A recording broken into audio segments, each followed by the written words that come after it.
तो स्टार्ट करते हैं, व्हाई वी नीड फूड। सबसे बेसिक चीज, खाना क्यों चाहिए?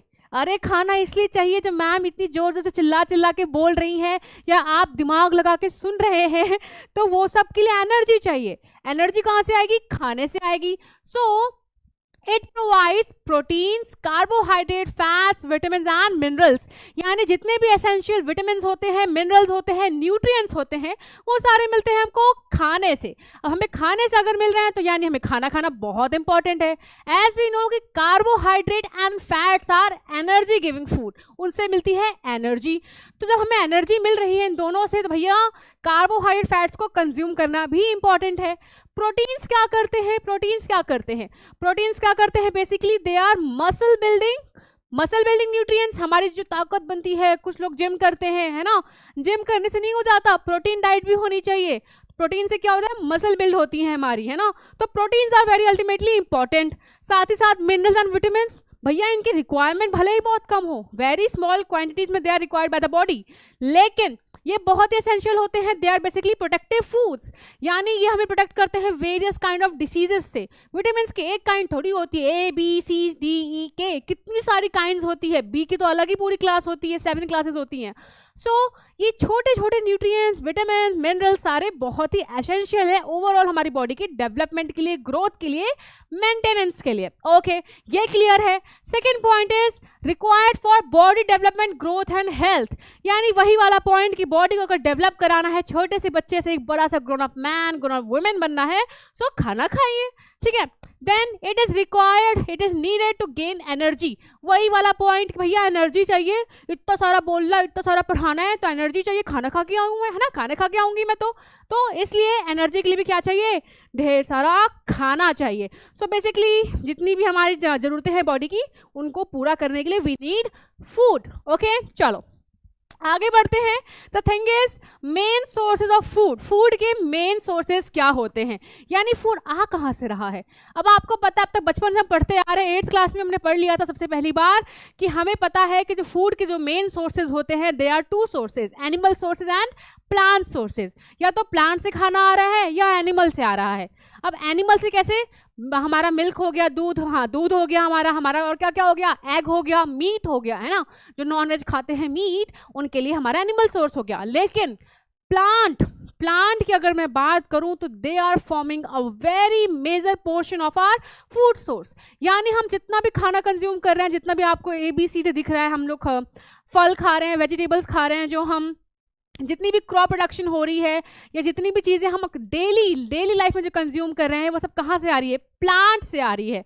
तो plants are the primary and the main source of our food for our food, right. So plants obtain, जो कि हमें प्लांट्स कहाँ से? दैट्स वाई क्रॉप प्रोडक्शन की नीड है। यानी जो हम बड़ी सी खेती, बड़ी जो लैंड ले लेते हैं, फार्मर्स के पास लैंड होती है, इतने बीघे की लैंड, उतनी बीघे की लैंड, वो लैंड क्यों जरूरी होती है? Because of food production. यानी जो हमको फूड की रिक्वायरमेंट है वो हमको प्लांट से मिल रहा है। अब भैया गली मोहल्ले की तो बात है नहीं कि भैया चिंटू और पिंटू के घर में खाना जाना है तो अपने ही गार्डन में सब्जी उगा लेते हैं, मोहल्ले में बांट देंगे, हो गया सबका काम। नहीं, हमें तो पूरे वर्ल्ड का पेट भरना है, हमें नहीं प्लांट्स को। तो बेसिकली प्लांट्स की खेती भी बड़े लेवल पे करनी पड़ेगी। बड़ी लेवल पे करने का मतलब क्या हुआ? एग्रीकल्चर करना पड़ेगा, क्रॉप प्रोडक्शन करना पड़ेगा। That's why crop production is important and that's why we are studying it. So crop production क्यों इंपॉर्टेंट है? बिकॉज हमें जो प्लांट्स की रिक्वायरमेंट है वो बड़े लेवल पे है। ज़्यादा प्लांट्स होंगे, ज़्यादा फूड प्रोडक्शन होगा एंड हमारा जो बड़ी पॉपुलेशन है उसको फीड कर पाएंगे। ओके, चलो सेकेंड सोर्स इज अगेन हमारा एनिमल सोर्स, ठीक है। हमारा animal source obtain from animal husbandry, यानी कि जो हमें चीज़ें एनिमल से मिलती हैं, इसके लिए हमें एनिमल्स की रियरिंग, एनिमल्स हस्बेंड्री, यानी एनिमल्स जो जिनसे हमें दूध मिल रहा है, हमको मीट मिल रहा है, वो सारे एनिमल्स का हमको ब्रीड करना पड़ेगा, उनको हार्वेस्ट जो भी चीज़ें होती हैं उनकी भी एनिमल हस्बेंड्री करनी पड़ेगी, जो कि हम पढ़ेंगे अभी, ठीक है। सो दिस वाज द मोटा मेन आइडिया। आगे बढ़ते हैं और बात करते हैं India needs efficient life stock and crop because हाँ, अब वही सवाल जो मैंने स्टार्टिंग में आंसर दे दिया था कि भैया क्यों चाहिए crop production, why we need it, we need it because हमारी जो इंडिया है उसकी फास्टर ग्रोइंग पॉपुलेशन है। 1 के 2 वाली जो पॉपुलेशन, जो हमारी पॉलिसी है कोई फॉलो ही नहीं करता है। 1 के 2 ऐसा होता है ना, क्या, सॉरी 1 के 2 बोल रही हूँ, हम 2 हाँ हमारे 2, ऐसा कुछ है ना। So India has a faster growing population, यानी हमारी पॉपुलेशन बहुत ही तेजी से ग्रो कर रही है। अब जब पॉपुलेशन इतनी तेजी से ग्रो कर रही है तो व्हाट वी नीड कि हमें ज़्यादा फूड की ज़रूरत है ताकि एक्सपेंडिंग डिमांड के साथ कोप अप कर पाएं। यानी अगर पॉपुलेशन बढ़ रही है उनकी डिमांड बढ़ेगी, और बढ़ती हुई डिमांड के साथ कोप अप करने के लिए वी नीड बहुत सारा खाना, ठीक है। और खाना कहाँ से मिलेगा, when we do crop production. चलिए, compare to the expanding population there is a shortage of agricultural land, यानी कि अगर पॉपुलेशन के हिसाब से हम कंपेयर करें तो जमीनें कम पड़ रही हैं, फूड की रिक्वायरमेंट बढ़ती जा रही है, जमीनें कम पड़ती जा रही हैं। That's why we need to focus in this particular field of crop production, ये जरूरत है आज की, है ना। चलिए, अब ये नहीं कह रही कि डॉक्टर इंजीनियर छोड़ के सब फार्मर बन जाओ, तो वो तो बन ही जाओगे आगे बढ़ते हैं। Efforts made to meet the increase in food demands, यानी क्या क्या करने की जरूरत है अगर हमें फूड की डिमांड को इंक्रीज, यानी फूड की डिमांड तो इंक्रीज हो रखी है, फूड की सप्लाई को अगर इंक्रीज करना है तो ऐसे क्या क्या एफर्ट्स पास्ट में किए गए हैं। तो अगर आपने नाम सुना हो green revolution and white revolution, यानी 2 ये कुछ हमारे एफर्ट्स थे जो गवर्नमेंट ने किए थे, ठीक है, गवर्नमेंट ने किए थे।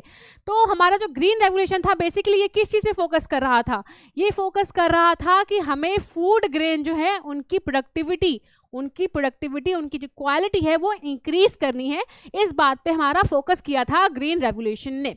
सो कंट्रीब्यूटेड टू, अच्छा कमेंट में सब लोग मेंशन करेंगे कि who was the father of green revolution, ठीक है। चलो, contributed to increase food grain production by allowing the uses of fertiliser and high quality seeds, यानी कि हमारा इस ग्रीन रेवोल्यूशन में हुआ ये था कि हमारा मेन मोटिव क्या था कि हमें बेसिकली फूड की प्रोडक्टिविटी को इंक्रीज करना है, ठीक है, उसकी क्वालिटी को इंक्रीज करना है, ये भी ठीक है। चलो, अब क्या है कि by allowing the uses of fertiliser and high quality seeds, यानी आंसर भी दे दिया कि ठीक है, आपने ये तो बोल दिया है कि ग्रीन रेवोल्यूशन में हमको 2 चीज पे फोकस रखना है, यानी कि प्रोडक्टिविटी क्या होता है, यील्ड, यानी जितना प्रोड्यूस आ रहा है खेत से, जितना आउटपुट आ रहा है खेती के बाद, उसको इंक्रीज करना है, ज़्यादा हमें आउटपुट चाहिए, ज़्यादा हमें खाने का सामान चाहिए, ऐसा।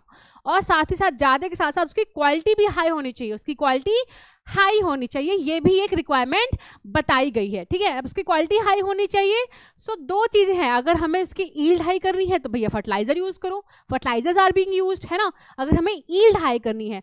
साथ ही साथ अगर आपकी क्वालिटी भी हाई करना चाहते हो तो जो सीड्स होते हैं, जो बीज होते हैं जिनसे प्लांट आता है, उस बीज की क्वालिटी भी अच्छी होनी चाहिए। अगर उसकी क्वालिटी अच्छी है तो अल्टीमेटली क्या होगा, क्रॉप प्रोडक्शन की क्वालिटी इंक्रीज करेगी।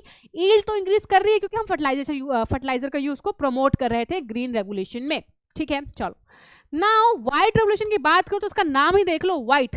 ग्रीन को ग्रीन क्यों कहा, क्योंकि हमारी क्रॉप्स, हमारी प्लांट्स कैसे होते हैं, ग्रीन कलर के होते हैं। अब हमें ग्रीन रेवोल्यूशन लाया कि मतलब हम लोग बेसिकली क्रॉप प्रोडक्शन में रेवोल्यूशन लेकर आ रहे हैं, उसकी प्रोडक्टिविटी को इंक्रीज कर रहे हैं, तो एक तरह का रेवोल्यूशन हुआ ये। इसी तरह अगर व्हाइट रेवोल्यूशन की बात करूं तो जो हमारे मिल्क प्रोडक्शन जो होता है, यानी व्हाइट क्या होता है, दूध होता है, तो जो मिल्क एंड डेयरी प्रोडक्ट्स हैं उसकी प्रोडक्टिविटी को अगर इंक्रीज करना हो, उसकी फील्ड में रेवोल्यूशन लेकर आए। यानी हमने फोकस किया कि भैया ग्रीन तो काफ़ी हो गया है, प्रोडक्शन क्रॉप का हो गया है, अब फोकस करते हैं जो एनिमल्स हैं, हमें एनिमल भी तो हमारा सोर्स है फूड का, एनिमल भी तो सोर्स है हमारे फूड का। जब एनिमल हमारे फूड का सोर्स है तो हमें क्या चाहिए होगा, बेसिकली एनिमल से मिल्क चाहिए होगा और डेयरी प्रोडक्ट चाहिए होगा। तो मिल्क और डेयरी प्रोडक्ट की भी अगर प्रोडक्शन इंक्रीज करवाते हैं, उसकी प्रोडक्टिविटी को भी इंक्रीज कराते हैं, तो that comes under white revolution. तो व्हाइट रेवोल्यूशन इस फील्ड में आया कि भैया milk and milk related product जो डेयरी प्रोडक्ट्स हैं उसका भी डेवलपमेंट किया जाए, उसकी भी ग्रोथ को इंक्रीज किया जाए। तो this was the concept for white revolution. तो कमेंट में आप ये भी मेंशन करेंगे कि व्हाइट रेवोल्यूशन के फादर कौन थे और किस ईयर में आया था ये कंसेप्ट, ठीक है। The introduction of these regulations has led to an increased use of natural resources, hence now sustainable method. What is sustainable?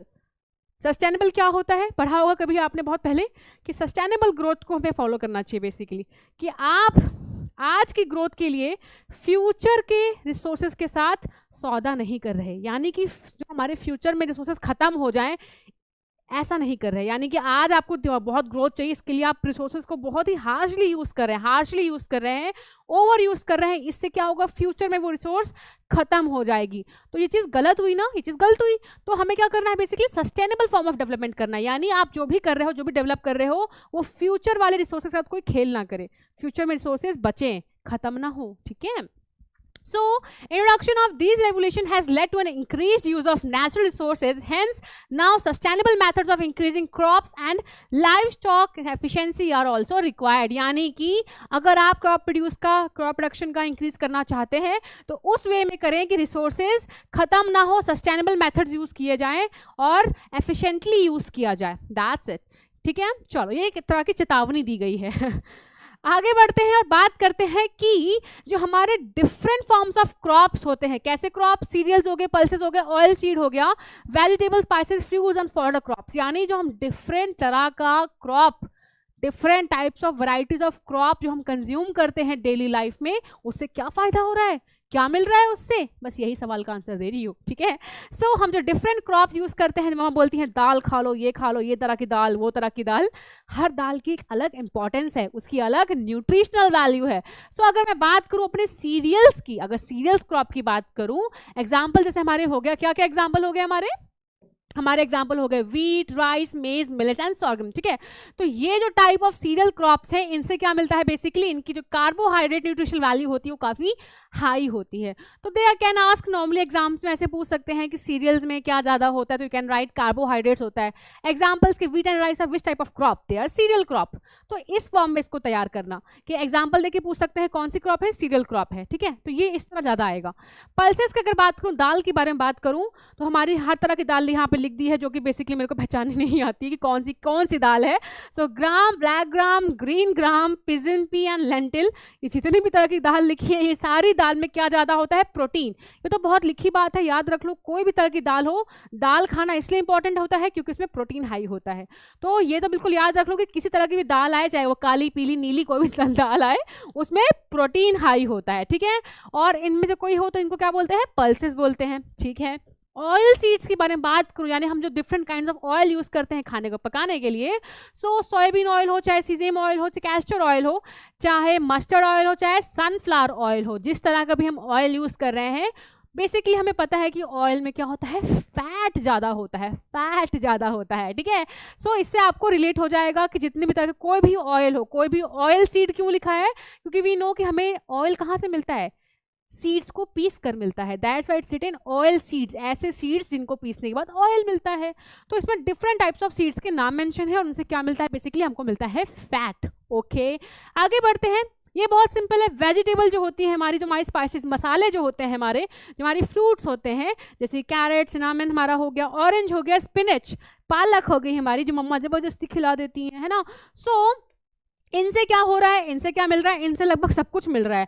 तो हम तभी तो बोलते हैं हरी सब्जी खाओ, फ्रूट्स खाओ, क्यों, क्योंकि अल्टीमेटली इनसे हर एक चीज़ मिल रही होती। क्या मिल रहा होता है, हमें मिनरल्स मिल रहा है, हमको विटामिन मिल रहा है, हमको कार्बोहाइड्रेट, फैट, प्रोटीन, सब कुछ मिल रहा है। यानी अगर आपके एग्जाम में मेंशन हो जाए भैया जो हमारे वेजिटेबल्स होते हैं, प्रोटीन्स होते हैं, उनसे क्या मिलता है, तो आप लिख देना सब कुछ मिलता है, सबके नाम लिख देना, carbohydrate, protein, fats, vitamin, minerals, everything, ठीक है। चलो आगे बढ़ते हैं और तुम्हारा क्वेश्चन है वो बोल रहा है फॉडर क्रॉप्स के बारे में। फॉडर क्रॉप्स क्या होता है, और फॉडर क्रॉप्स का एग्जांपल अगर मैं बोलूं तो जो हमारे ओट्स होते हैं, जो हमारी सुदान ग्रास होती है, I don't know Sudan grass के बारे में, तो ये जो हमारी ओट्स होती हैं, इनमें क्या, इनको बोलते हैं फॉडर क्रॉप्स। अब जो ये फॉडर क्रॉप्स है, ये बेसिकली लाइव स्टॉक के फूड के लिए अच्छा है। यानी जब हम अपने घर में क्या क्या भैंस होती है, गाय होती है, तो यानी अगर हम अपने घर में कोई पालतू जानवर हम फीड करवा रहे हैं, एनिमल हस्बेंड्री करवा रहे हैं, तो उनको भी तो खाना चाहिए होगा। उनको क्या देंगे, दाल रोटी सब्जी देंगे क्या, नहीं, उनको दाल रोटी सब्जी नहीं देंगे, उनको देंगे फॉडर क्रॉप्स देंगे, यानी उनको देंगे इस तरह की फॉडर क्रॉप। अच्छा, यहाँ पे सुदान ग्रास लिखी है ना, तो भूसा, आप देखते हो ना कि हमारा जो भैंस होती है, गाय होती है, उनके लिए अलग तरह का चारा आता है। और चारा कैसे बनता है, बेसिकली यू नो कि अलग टाइप ऑफ ग्रासेस होती हैं, उनको फॉडर बोलते हैं। उससे हम फीड करते हैं अपने किनको, एनिमल्स को, जिनको हम पाल रहे हैं, उनको लाइफ स्टॉक जिनका हो रहा है, ठीक है। So basically this is giving an idea कि जो डिफरेंट टाइप्स ऑफ क्रॉप होते हैं उनसे हमको क्या क्या मिलता है, ठीक है।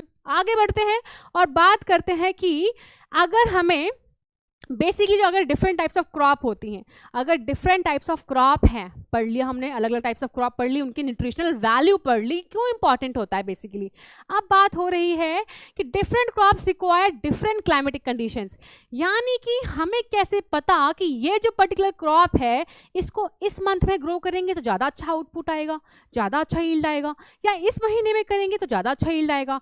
यानी कि हर एक प्लांट, हर एक क्रॉप की रिक्वायरमेंट अलग है। हो सकता है किसी को सनलाइट ज़्यादा चाहिए, किसी को कम चाहिए, किसी को बारिश यानी कि रेनफॉल कंटेंट जो है वो ज़्यादा चाहिए, किसी को कम चाहिए, है ना। कोई रात में अच्छे से ग्रो करते हैं, कोई दिन में बहुत अच्छे से ग्रो करते हैं। यानी कि प्लांट्स की रिक्वायरमेंट डिफरेंट है। तो अगर प्लांट्स की रिक्वायरमेंट डिफरेंट है तो उनकी सीजन्स डिफरेंट होंगे, क्योंकि हमें पता है कि बरसात का सीजन आता है, समर सीजन आता है, विंटर सीजन आता है, तो हर एक सीजन में एक स्पेसिफिक काइंड ऑफ उसका ट्रेट होता है कि इस पर्टिकुलर गर्मी में ज़्यादा धूप पड़ती है, ज़्यादा गर्मी होती है, विंटर में धूप कम आती है। यानी प्लांट्स की रिक्वायरमेंट के हिसाब से हम उनको सीजन वाइज डिफ्रेंशिएट कर सकते हैं। तो इसी सीजन वाइज जब हम प्लांट को डिफरेंशिएट करते हैं तो 3 तरह की बेसिकली क्रॉप्स निकलकर बाहर आती हैं। 3 तरह की क्रॉप्स कैसी? पहली इज खारिफ क्रॉप, दूसरी is rabi crop, third is zaid crop. तो 3 तरह की क्रॉप्स और ये बहुत ज़्यादा इंपॉर्टेंट है। This is very very important. Important क्यों है? क्योंकि एग्जाम में एग्जाम्पल्स के थ्रू पूछ सकते हैं कि कौन सी क्रॉप है, या क्रॉप का नाम देके एग्जाम्पल्स पूछ सकते हैं, या पूछ सकते हैं सीजन का नाम देके कि क्रॉप का नाम बताओ, या एग्जाम्पल का नाम बता के क्रॉप का नाम बताओ, वट एवर। ठीक है, तो मतलब ये जो टेबल है ये किसी भी फॉर्म में ऐसे ऐसे करके श्यू करके पूछ सकते हैं। तो आपको क्या करना है, याद रखना है कि 3 तरह की क्रॉप्स होती है। 3 नाम दिमाग में याद रख लो, खारिफ, रबी एंड जेद। 3 बच्चे हैं, 3 बच्चों के नाम है खारिफ, रबी एंड जेद। तो 3 तरह के बच्चे हैं, एक को बरसात पसंद है, एक को ठंड पसंद है, और एक को गर्मी पसंद है। तो जो हमारे खरीफ जी हैं, जो हमारे खरीफ हैं, खरीफ को पसंद है क्या? बरसात पसंद है। बरसात कब होती है? जून टू अक्टूबर, यानी जो बरसात का मौसम होता है, जून टू अक्टूबर का मौसम होता है, वो खरीफ का फेवरेट होता है। अब खरीफ जो है उसमें नाम क्या क्या आगे, कौन कौन सी क्रॉप्स आती हैं? राइस, मेज और मिलेट्स। यानी जो हमारा ये RMM है, राइस, मिलेट्स और मेज, ये एग्जाम्पल्स किसके हैं? खरीफ क्रॉप के एग्जाम्पल्स हैं। दूसरे बच्चे के बारे में बात करें तो दूसरे बच्चे का नाम है रबी। दूसरा जो रबी है उसको पता है क्या पसंद है? उसको ठंडी पसंद है। और ठंडी कब होती है? नवंबर टू अप्रैल होती है। यानी ठंड का मौसम होता है नवंबर टू अप्रैल। अभी ठंड का मौसम इनको पसंद है, तो भैया रबी के नाम क्या क्या क्या आ गए इनके अंदर? क्रॉप्स कौन सी आ गई? सोयाबीन, पिजन, पी या वीट। यानी आप जो क्रॉप्स ठंड में खाते हैं, मटर के दाने कब आते हैं?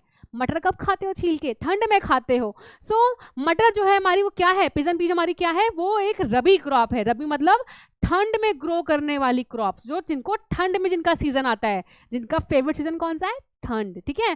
तीसरे बच्चे के बारे में बात करूं तो तीसरे का नाम है जेद। क्या नाम है? जेद। हाँ, जेद नाम है इसका।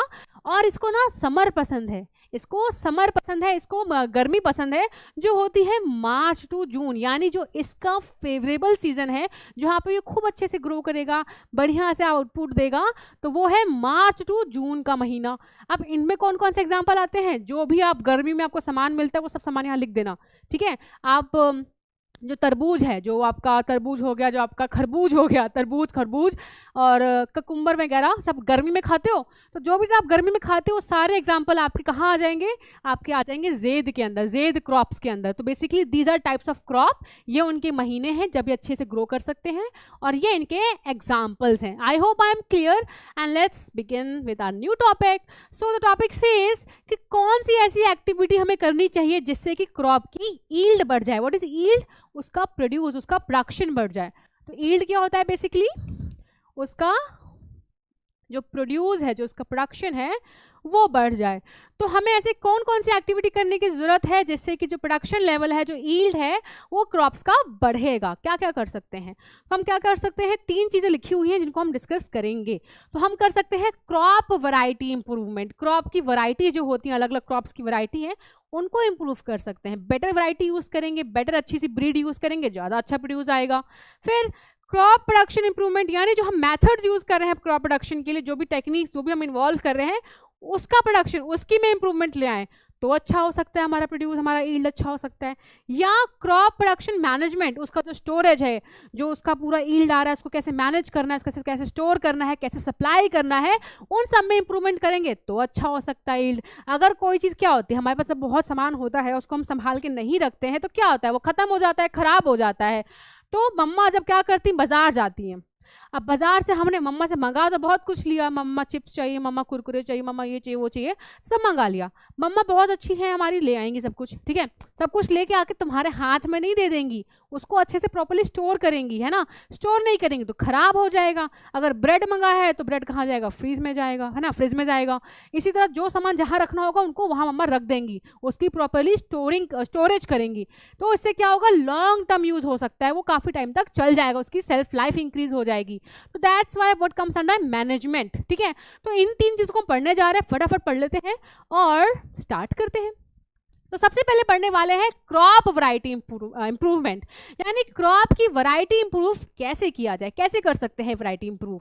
तो डिफरेंट मेथड्स होते हैं क्रॉप वैरायटी इंप्रूवमेंट में। सबसे पहला होता है हाइब्रिडाइजेशन। क्या होता है हाइब्रिडाइजेशन? हाइब्रिडाइजेशन क्या होता है? हाइब्रिड मतलब 2 अलग अलग ब्रीड जब आती है साथ में, दैट इज कॉल्ड हाइब्रिड, ठीक है, हाइब्रिड। सो हाइब्रिडाइजेशन का मतलब होता है genetically different plants are cross bred, यानी कि नॉर्मली क्या होता है कि इंसान से होता है, जब रिप्रोडक्शन होता है अब तक हम क्या पढ़ते आ रहे हैं कि इंसान इस पर्टिकुलर स्पीसीज का इससे ही रिप्रोड्यूस करेगा, शेर से करेगा, बिल्ली से करेगी, डॉग से करेगी। तो दैट इज नॉर्मल प्रोसेस, जो नॉर्मल नेचुरल प्रोसेस है। इसी तरह प्लांट्स में भी स्पीसीज होती हैं कि ये स्पीसीज इस स्पीसीज के ही साथ ब्रीड कर सकती है। लेकिन अगर हम चाहते हैं कि वैरायटी इंप्रूव करनी है, यानी यार ये जो मटर के दाने हैं ना, इसमें वो स्वाद नहीं आ रहा, इसकी क्वालिटी काफ़ी गिर रही है, एक काम करते हैं इसकी कोई और स्पीसीज लेकर आते हैं और उससे इंडिया वाली स्पीसीज से मैच करा के देखते हैं, शायद कुछ मज़ेदार निकल आए। क्योंकि जो फॉरेन वाले मटर है ना वो बहुत बड़े बड़े होते हैं और येलो कलर की भी बहुत बड़े बड़े दिखते हैं। लेकिन हमारे इंडिया के ना ग्रीन होते हैं, उनके येलो होते हैं। क्यों ना उनका और अपने का मिक्स करके कुछ नया बना ले। ऐसे होता है हाइब्रिडाइजेशन, यानी इसका एक करेक्टर उसका एक करेक्टर मिक्स करके नया character, that is called hybridisation. हमने हाइब्रिड कुछ बना दिया, हमने कुछ नया बना दिया है, ठीक है। सो हाइब्रिडाइजेशन का मतलब होता है जेनेटिकली डिफरेंट, उनके जेनेटिक्स डिफरेंट है, जेनेटिकली डिफरेंट प्लांट्स यूज कर रहे हैं और उनको क्रॉस ब्रीड कर रहे हैं, आपस में मिला दे रहे हैं अलग अलग कुछ वैरायटीज को। तो देखते हैं इसके भी कुछ टाइप्स होते हैं, जैसे कि there can be of 3 types of crossing, यानी हाइब्रिडाइजेशन भी 3 तरह से हो सकता है। अब 3 तरीके कैसे हो सकते हैं, जैसे कि इंटरवैराइटल। What is इंटरवैराइटल? यानी इंटर का मतलब होता है अलग अलग, इंटर कास्ट मैरिज सुनी है, अलग अलग कास्ट में मैरिज, अलग अलग। तो इंटर का मतलब होता है अलग अलग, ये प्लीज रिमेंबर, लोग कंफ्यूज हो जाते हैं इंटर और इंट्रा में। इंटर का मतलब होता है विद इन, अंदर, ठीक है, अंदर ही, आपस में ही। इंटर मतलब अलग अलग, इंटर कास्ट याद कर लेना, इंटर कास्ट मैरिज क्या होती है, अलग अलग कास्ट में मैरिज। तो जहां भी इंटर वर्ड यूज है इसका मतलब अलग अलग, ठीक है। तो मैंने यहाँ लिखा है इंटर वैराइटल, यानी कि 2 अलग अलग वैरायटीज। तो जब 2 अलग अलग वैरायटीज ऑफ प्लांट्स के बीच में ब्रीडिंग करवा दी जाए, उनको मिला दिया जाए, उनका रिप्रोडक्शन करवा दिया जाए, that is called इंटरवैराइटल।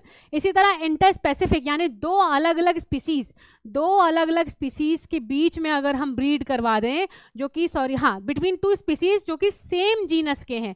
Inter specific मतलब 2 अलग अलग स्पीसीज, इंटर अलग अलग स्पीसीज मतलब अलग अलग स्पीसीज के बीच में हमने ब्रीड करवा दिया, उनका रिप्रोडक्शन करवा दिया, साथ में ले आए हैं उनको। सो इसको बोलते हैं inter specific. If I talk about inter generic, यानी अब तक तो क्या था कि स्पीसीज अलग अलग थी लेकिन जीनस सेम था। इंटर स्पेसिफिक में 2 अलग अलग स्पीसीज तो थी लेकिन उनका जीन जो जीनस था वो सेम था। But if I talk about inter generic की बात करूं, यानी अलग अलग जीनस, उनका अब जीनस भी डिफरेंट हो गया है, यानी between species of different genus. तो अलग अलग जीनस वाले अगर हम प्लांट्स को आपस में मैच करवा दें, उनको साथ में रिप्रोड्यूस करवा दें, that is called inter generic. Okay, now talking about दूसरा मेथड। पहला मेथड था कि उनको भैया हाइब्रिडाइज करवा दो, अलग अलग वैरायटी उठा के मिला दो, ठीक। अब बोल रहा है कि इंट्रोडक्शन ऑफ अ जीन, यानी कोई ऐसा जीन जो आप चाहते हैं अपने प्लांट में डालना। सपोज एक एग्जाम्पल बताती हूँ, एक कॉटन का प्लांट है। अब कॉटन के प्लांट में ना कीड़े बहुत लग रहे हैं, बहुत कीड़े लग रहे हैं। अब हम सोच रहे हैं कि यार बहुत ही ज़्यादा फर्टिलाइज़र यूज़ करना पड़ रहा है उस प्लांट को कीड़े से बचाने के लिए, तो क्या किया जाए। उतने में आपके दिमाग में एक दूसरे कोई प्लांट का याद आता है कि यार एक प्लांट है जिसमें ना प्लांट के अंदर ही एक ऐसा जीन प्रेजेंट है जो अपने ऊपर लगने वाले सारे कीड़ों को मार देता है। यानी प्लांट के अंदर ही एक ऐसा जीन है जो क्या करता है कि प्लांट में किसी भी तरह का डिसीज अटैक होने नहीं देता, वो उसको मार देता है। तो क्यों ना उस प्लांट का वो जीन उठा के अपना हम कॉटन में डाल दें, तो शायद हमारा जो कॉटन है वो भी क्या करेगा, डिसीज रेजिस्टेंट हो जाएगा, यानी इसमें भी कीड़े नहीं लगेंगे। तो हमको बेसिकली करना क्या है, उस प्लांट का जीन उठा के अपने प्लांट में डाल देना है। तो क्या हुआ बेसिकली, यहाँ पे हम एक पर्टिकुलर जीन उठा के इंट्रोड्यूस कर रहे हैं, एक पर्टिकुलर जीन उठा के लेकर आ रहे हैं। तो this is what known as introduction of a gene, यानी एक ऐसा gene that can provide the desirable character, जो कैरेक्टर हमें रिक्वायर्ड है। अगर हमें डिसीज रेजिस्टेंट प्लांट चाहिए तो हम डिसीज रेजिस्टेंट वाला जीन जो उस चीज़ को ऑफर करता है कि जो मैं हूं ना, मैं क्या करूंगा, प्लांट को डिसीज से बचाऊंगा, तो भैया ठीक है, आजा तू यहाँ पे बचा ले आके, ऐसा। तो ऐसा पर्टिकुलर जीन जो एक डिजायरेबल कैरेक्टर लेकर आ रहा है, जो कैरेक्टर हमको चाहिए अपने प्लांट में, सिर्फ वही पर्टिकुलर जीन क्या होता है, हमारी बॉडी में, अपने ह्यूमन बॉडी में लो तो जो हमारे डिफरेंट कैरेक्टर्स हैं, अगर हमारे बाल जो है वो ब्राउन कलर के हैं, किसी में ब्राउन है किसी में ब्लैक है, यानी मेरी बॉडी का जो जीन है वो मेरे बालों को हल्का सा ब्राउनिश बनाता है। बट ये पर्टिकुलर कोई लड़की यहाँ पे खड़ी है, उसके जो बाल जो काले हैं, तो उसकी बॉडी में एक अलग जीन है जो उसके बालों को काला बनाता है। यानी कि अलग अलग जीन रिस्पॉन्सिबल है हमारे अलग अलग करेक्टर्स के लिए। तो इसीलिए हम किसी और प्लांट का जीन जिसमें वो डिजायरेबल करेक्टर जो हमको चाहिए उसको उठा के अपने प्लांट में डाल देते हैं, ये हो रहा है बेसिकली, ठीक है। तो इंट्रोडक्शन ऑफ अ जीन, तो a gene that can provide the desirable characteristics to a crop are introduce in this process, as a result we obtain a genetically modified crop. नाम देख लो, जेनेटिकली मॉडिफाइड क्रॉप, ठीक है। GMC, what is GMC? Genetically modified crop, यानी कि अब वो जो क्रॉप है वो जेनेटिकली मॉडिफाई हो चुकी है। मॉडिफाई कैसे हो चुकी है, हम एक नया जीन जिसमें एक नया कैरेक्टर है उसको अपने क्रॉप में इंट्रोड्यूस कर चुके हैं। यानी अब जो हमारी क्रॉप है वो मॉडिफाई हो चुकी है, उसका एक नया अवतार आ चुका है। नया अवतार क्योंकि उसके पास एक नए कैरेक्टर वाला जीन आ चुका है, हम लेकर आए, हमने इंट्रोड्यूस करवाया है। सो अब हमारी क्रॉप क्या हो गई, जेनेटिकली मॉडिफाई हो गई, यानी उसका अवतार बदल गया है, अवतार है ना।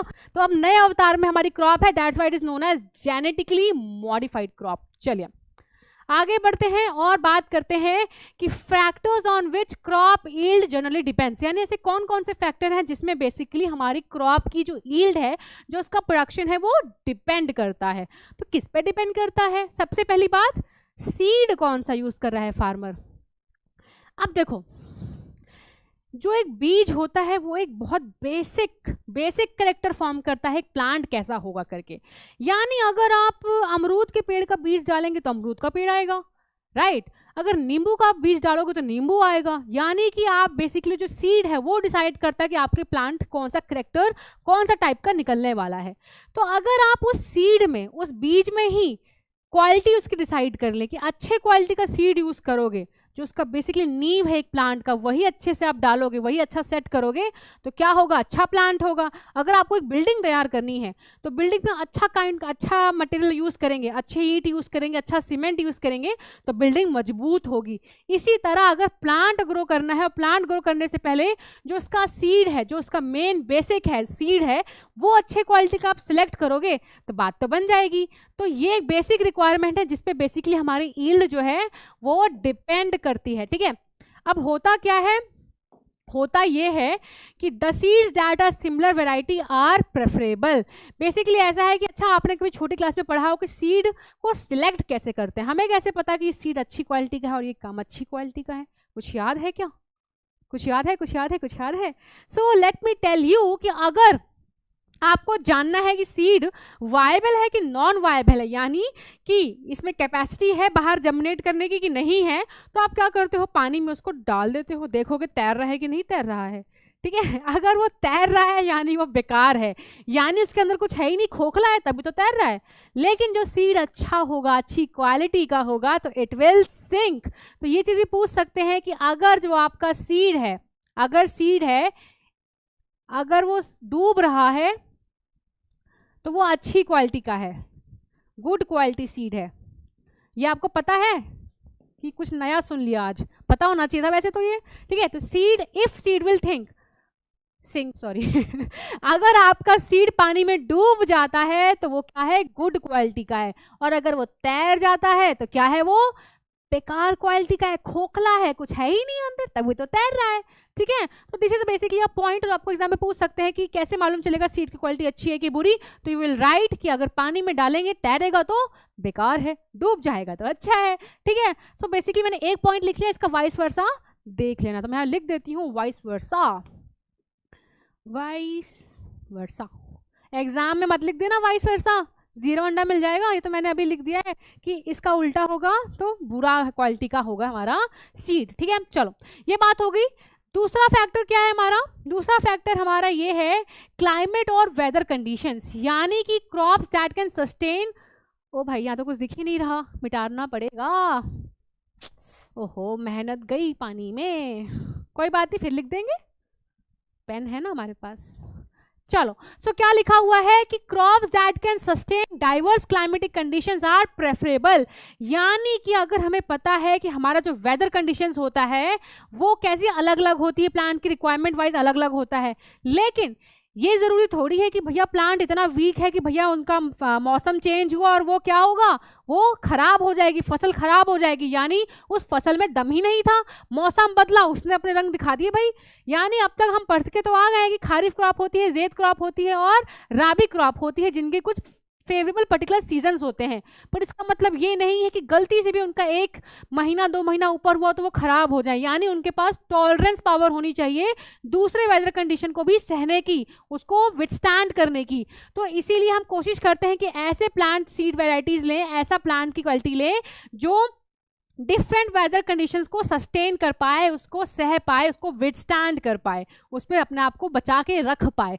तो ये भी हमारी एक प्रायोरिटी होनी चाहिए। पहली प्रायोरिटी क्या है, सीड क्वालिटी, सीड क्वालिटी अच्छी होनी चाहिए, हेल्दी सीड्स यूज होने चाहिए, हेल्दी सीड्स यूज होने चाहिए, ठीक है।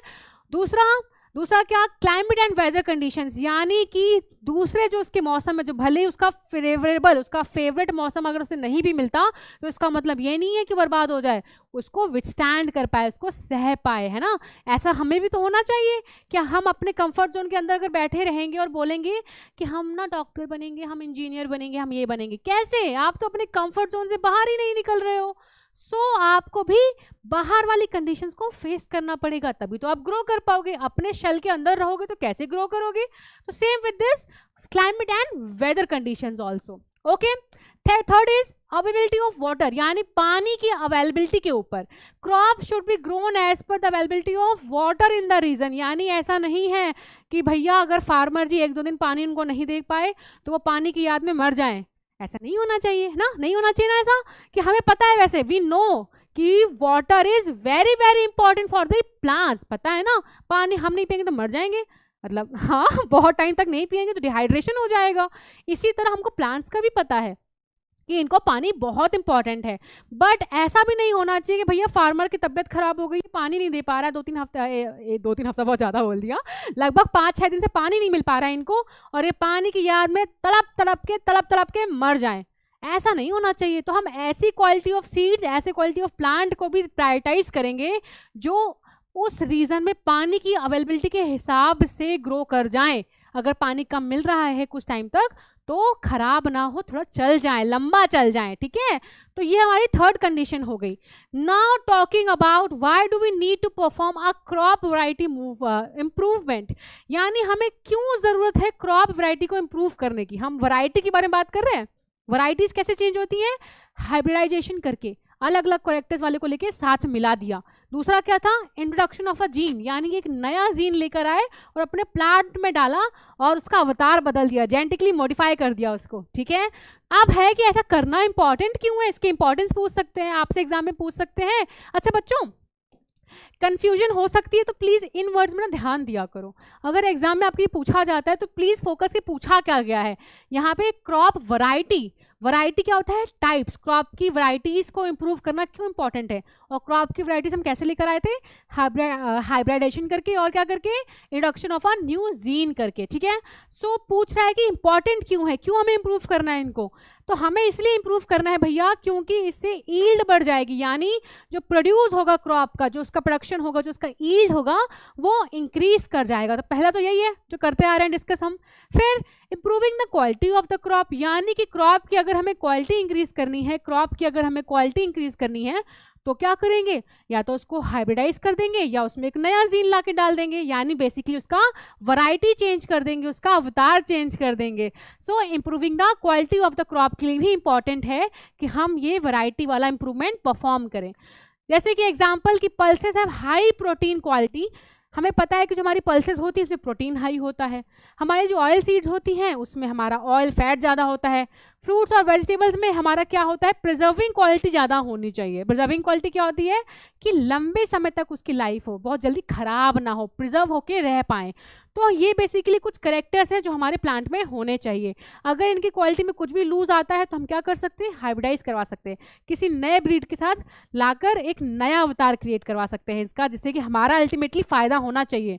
हमारा फ़ायदा कैसे होना चाहिए? हमारा फ़ायदा ऐसा होना चाहिए कि हमें अच्छी क्वालिटी का खाना खाने को मिले, और अच्छी क्वालिटी का इंश्योर करने के लिए हम हाइब्रिडाइजेशन करवा लेते हैं, या हम क्या कर लेते हैं? Introduction of a new gene, ठीक है। तो ये दो तरीके हमने पढ़े हैं अब तक, introduction of a new gene plus hybridisation, जिससे कि हम क्रॉप की वैरायटी को इंप्रूव कर सकते हैं, उसकी क्वालिटी अच्छा कर सकते हैं, ताकि हमको मिले अच्छा अच्छा खाना, अच्छा अच्छा न्यूट्रिशन वैल्यू वाला खाना। ओके, डन है, आगे बढ़ते हैं। Now the third is improving crop resistance to biotic and abiotic stress. Example याद है मेरा अभी जो मैं पढ़ाया था कि अगर कॉटन के पेड़ में, ये एग्जाम्पल ही था वैसे, ठीक है, कि अगर एक कॉटन का प्लांट है उसमें ज़्यादा कीड़े लग रहे हैं तो हम कोशिश करेंगे कि ऐसा जीन लेकर आए जो उन कीड़ों का रेजिस्टेंट हो, यानी उन कीड़ों को मार सके, इनबिल्ट जीन हो प्लांट के अंदर ही, हमको फर्टिलाइजर हमको बाहर से ना डालना पड़े, उस प्लांट में ही ऐसा जीन ले आए जो प्लांट खुद ही ताकतवर बन जाए और शील्ड बन जाए अपने लिए। भैया आके दिखा, काट के दिखा कीड़े को, है ना ऐसा ह्यूमंस को नहीं। सो इम्प्रूविंग क्रॉप रेजिस्टेंस, यानी कि क्रॉप वैरायटी की इंप्रूवमेंट करना इसलिए भी इंपॉर्टेंट है ताकि उसके अंदर ये रेजिस्टेंस फैक्टर आ जाए, biotic and abiotic kind of stresses. What is biotic? Living चीजें जो होती हैं, लाइक कीड़े मकोड़े लग गए, है ना, कोई डिसीज हो गई, फंगस हो गया, बैक्टीरिया लग गया, तो वो बायोटिक स्ट्रेस होगा। और एबायोटिक स्ट्रेस क्या हो गया? मौसम खराब हो गया, बहुत ज़्यादा तेज आंधी आ गई, बहुत बरसात हो गई, है ना, तो बहुत जल्दी पेड़ खराब हो गया, तो ये हो गए एबायोटिक स्ट्रेसेस। एबायोटिक मतलब कुछ पानी, बाढ़ वगैरह चीजें आ गई, और बायोटिक मतलब कीड़े मकोड़े लग गए। बायोटिक मतलब लिविंग, बायोटिक मतलब क्या हो गया? लिविंग वाले, और एबायोटिक क्या हो गया? जो नॉन लिविंग काइंड ऑफ उनको दिक्कतें आ रही हैं, ठीक है। So this is biotic and abiotic kind of stresses जो प्लांट को मिलेगा, प्लांट को सहना पड़ेगा। तो उससे बचाने के लिए भी अगर हमें वैरायटी चेंज करनी पड़ती है, उनका अवतार बदलना पड़ता है, तो हम करेंगे, ठीक है। सो ये था इसका इंपॉर्टेंस वाला फॉर्म। दो और इंपॉर्टेंस है, एक बोल रहा है कि to shorten the maturity period of crops, यानी कि अगर क्रॉप को ग्रो करने में बहुत लंबा वक्त लग रहा है, अगर सपोज एक फसल है, हाँ हम एग्जांपल ले लेते हैं अपनी रबी क्रॉप की। रबी कौन सा बच्चा था रबी? जिसको ठंड पसंद थी। तो रबी क्रॉप ऐसी क्रॉप है जो ठंड में ग्रो करते हैं। तो सोचो जो रबी क्रॉप है वो सिर्फ ठंड के अलावा उसको गर्मी भी चाहिए, यानी उसका सीजन इतना लंबा हो गया कि हम उसको ग्रो कर रहे हैं कहीं नवंबर में और हार्वेस्ट करने का मौका मिल रहा है कहीं हमको लगभग जून के आसपास। यानी एक ही क्रॉप इतना लंबा समय ले लेगी, तो बाकी क्रॉप को कब ग्रो करेगा हमारा फार्मर? यानी इट इज़ वेरी फेवरेबल कि जो हमारा मेच्योरिटी पीरियड है किसी पर्टिकुलर क्रॉप का, मेच्योरिटी पीरियड मतलब जब क्रॉप हार्वेस्ट करने लायक बन जाए, यानी उस क्रॉप से जल्दी ही हमको ईल्ड मिल जाए, प्रोड्यूस मिल जाए, यानी उसका मेच्योरिटी पीरियड कम होना चाहिए, जल्दी ही फसल तैयार हो जानी चाहिए, जल्दी ही खाना मिल जाना चाहिए, ऐसा, ठीक है। ताकि इससे क्या होगा कि जो फार्मर्स है ना वो बाकी वैरायटी ऑफ क्रॉप को भी ग्रो कर पाएंगे, क्योंकि बेसिकली हमारा फार्मर का एम क्या है? अल्टीमेट ज़्यादा प्रोडक्शन करना है, ज़्यादा बड़ी पॉपुलेशन है, तो जल्दी जल्दी उनको फसलें ग्रो करवानी है। तो इसीलिए मेच्योरिटी पीरियड अगर हमारी क्रॉप का कम होगा तो नंबर ऑफ फसलें ज़्यादा उगा पाएगा हमारा फार्मर। तो ये भी एक फ़ायदा है क्या? वैरायटी इंप्रूव करने का। कि यानी अगर हम हाइब्रिडाइजेशन करके कुछ ऐसी चीज़ नहीं क्रिएट कर पाए जिसमें जो आप फसल बन रही है उसका मैच्योरिटी पीरियड बहुत कम है, जल्दी तैयार हो जाएगी, तो भाई हम क्यों ना करें वैरायटीज़ की इंप्रूव, हम तो करेंगे, फ़ायदा हो रहा है हमारा। तो बेसिकली हम क्या देख रहे हैं, अपना फ़ायदा देख रहे हैं। चलो, the fifth point is achieving the required agronomic characteristics. Agronomic क्या होता है, एग्रीकल्चर फेवरेबल जो करेक्टर्स होते हैं, यानी कि crop such as right height, plant जो हम ग्रो कर रहे हैं उसकी हाइट बिल्कुल अप्रोप्रिएट हो, उसका वेट, उसका लोजिंग रेजिस्टेंस, उसका हाइट, यानी प्लांट्स के पर्टिकुलर क्रॉप के जितने भी करेक्टर्स हो सकते हैं वो सारे करेक्टर्स को अचीव करने के लिए भी वैरायटी इंप्रूव करना इंपॉर्टेंट है। I hope I am clear with my points. So ये हमारा थर्ड करेक्टर है जो हमने डिस्कस किया था। क्या डिस्कस किया था कि हमें अपनी क्रॉप प्रोडक्शन को इम्प्रूव कैसे करना है, तो हमने उसकी 3 चीज़ें पढ़ी थी, कैसे करना है, वैरायटी इंप्रूव करना है, उसका प्रोडक्शन इंप्रूव करना है। तो हम आगे हैं प्रोडक्शन वाले पॉइंट में कि अब तक जो हमने बात करी थी वो थी क्रॉप वैरायटी के बारे में, कि हम क्रॉप की वैरायटी इंप्रूव करके कैसे हम अपनी क्रॉप की यील्ड इंक्रीज कर सकते हैं, है ना। अब आ गए अपने दूसरे पॉइंट में कि हम क्रॉप का प्रोडक्शन का मैनेजमेंट कैसे करें। मैनेजमेंट वही मम्मी वाला एग्जांपल कि मम्मी बाजार सामान लेकर आती हैं और जिस सामान को जहां स्टोर करना चाहिए वहीं स्टोर करती हैं, नहीं करेंगी तो खराब हो जाएगा। तो बेसिकली इसी तरह जो क्रॉप प्रोडक्शन हम अब तक करते आ रहे हैं उसकी यील्ड इंक्रीज कर रहे हैं, उसकी क्वालिटी इंक्रीज कर रहे हैं, ताकि खूब सारा खाना, खूब सारा क्रॉप, खूब सारा यील्ड आ पाए। तो भैया आ गया, अब सपोज आ गया, अब क्या करोगे, खुशी मनाओगे, जश्न मनाओगे, फिर क्या करोगे, खराब कर दोगे उसको, नहीं ना, उसको स्टोर करेंगे, उसका प्रॉपरली मैनेजमेंट करेंगे, ऐसे स्टोर करके रखेंगे कि लंबे समय तक चल जाए और पेट भर पाए हमारे जनता का, पॉपुलेशन का। सो अब हम आ चुके हैं मैनेजमेंट वाले डिपार्टमेंट में। अब हम पढ़ने वाले हैं मैनेजमेंट कि how to manage the huge yield जो अब तक हम लेकर आए हैं। कैसे लेकर आए हैं, क्रॉप वैरायटी इंप्रूव करी है, क्वालिटी इंप्रूव करी है, हाइब्रिडाइजेशन किया है, introduction of a new gene किया है, तो हम बहुत मेहनत करके यील्ड इंक्रीज कर चुके हैं। अब करना है मैनेजमेंट। कैसे करना है, farmers can use variety of farming practices and they can have small or large farms। यानी फार्मर्स बच्चों अलग अलग काइंड के होते हैं, यू एग्री। किसी फार्मर्स के पास ज़्यादा बड़ी लैंड होती है, किसी के पास थोड़ी छोटी होती है, किसी के पास बहुत छोटी होती है। यानी किसी को प्रोडक्शन करने के लिए कोई ज़्यादा पैसा नहीं लगता, यानी वो ऐसी क्रॉप ग्रो कर रहे हैं जिनकी डिमांड्स बहुत लो हैं, यानी ज़्यादा इनकम नहीं लग रही उनको किसी भी फसल को ग्रो करवाने के लिए। दूसरा, कुछ थोड़ी बहुत कॉस्ट लग रही है, लो कॉस्ट प्रोडक्शन, यानी जो वो प्रोडक्शन करने वाले हैं, जो वो फसल उगाने वाले हैं उसमें कुछ कॉस्ट लग रही है। तीसरी, जिसमें बहुत सारी कॉस्ट लग रही है, हाई कॉस्ट प्रोडक्शन, बहुत सारा उसमें पैसा लग रहा है, बहुत रिसोर्सेज लग रही है, ज़्यादा फर्टिलाइजेशन, ज़्यादा इरिगेशन, ज़्यादा पानी देना पड़ रहा है, बहुत मेहनत लग रही है, यानी उसका मेंटेन करने का, उस क्रॉप को मेंटेन करने का जो कॉस्ट है वो काफ़ी ज़्यादा है। ठीक है, तो कुछ डिफरेंट लेवल्स होते हैं डिपेंडिंग अपॉन कि उनके पास फाइनेंशियल रिसोर्स कितने हैं, डिपेंडिंग कि कितना पैसा लग रहा है, कितने रिसोर्सेज लग रहे हैं किसी क्रॉप को ग्रो करने के लिए। तो उसके बेसिस पे ये डिफाइन किया गया है कि फार्मर्स अलग अलग प्रैक्टिसेस फॉलो करते हैं डिपेंडिंग कि कितना कॉस्ट ऑफ प्रोडक्शन आ रहा है।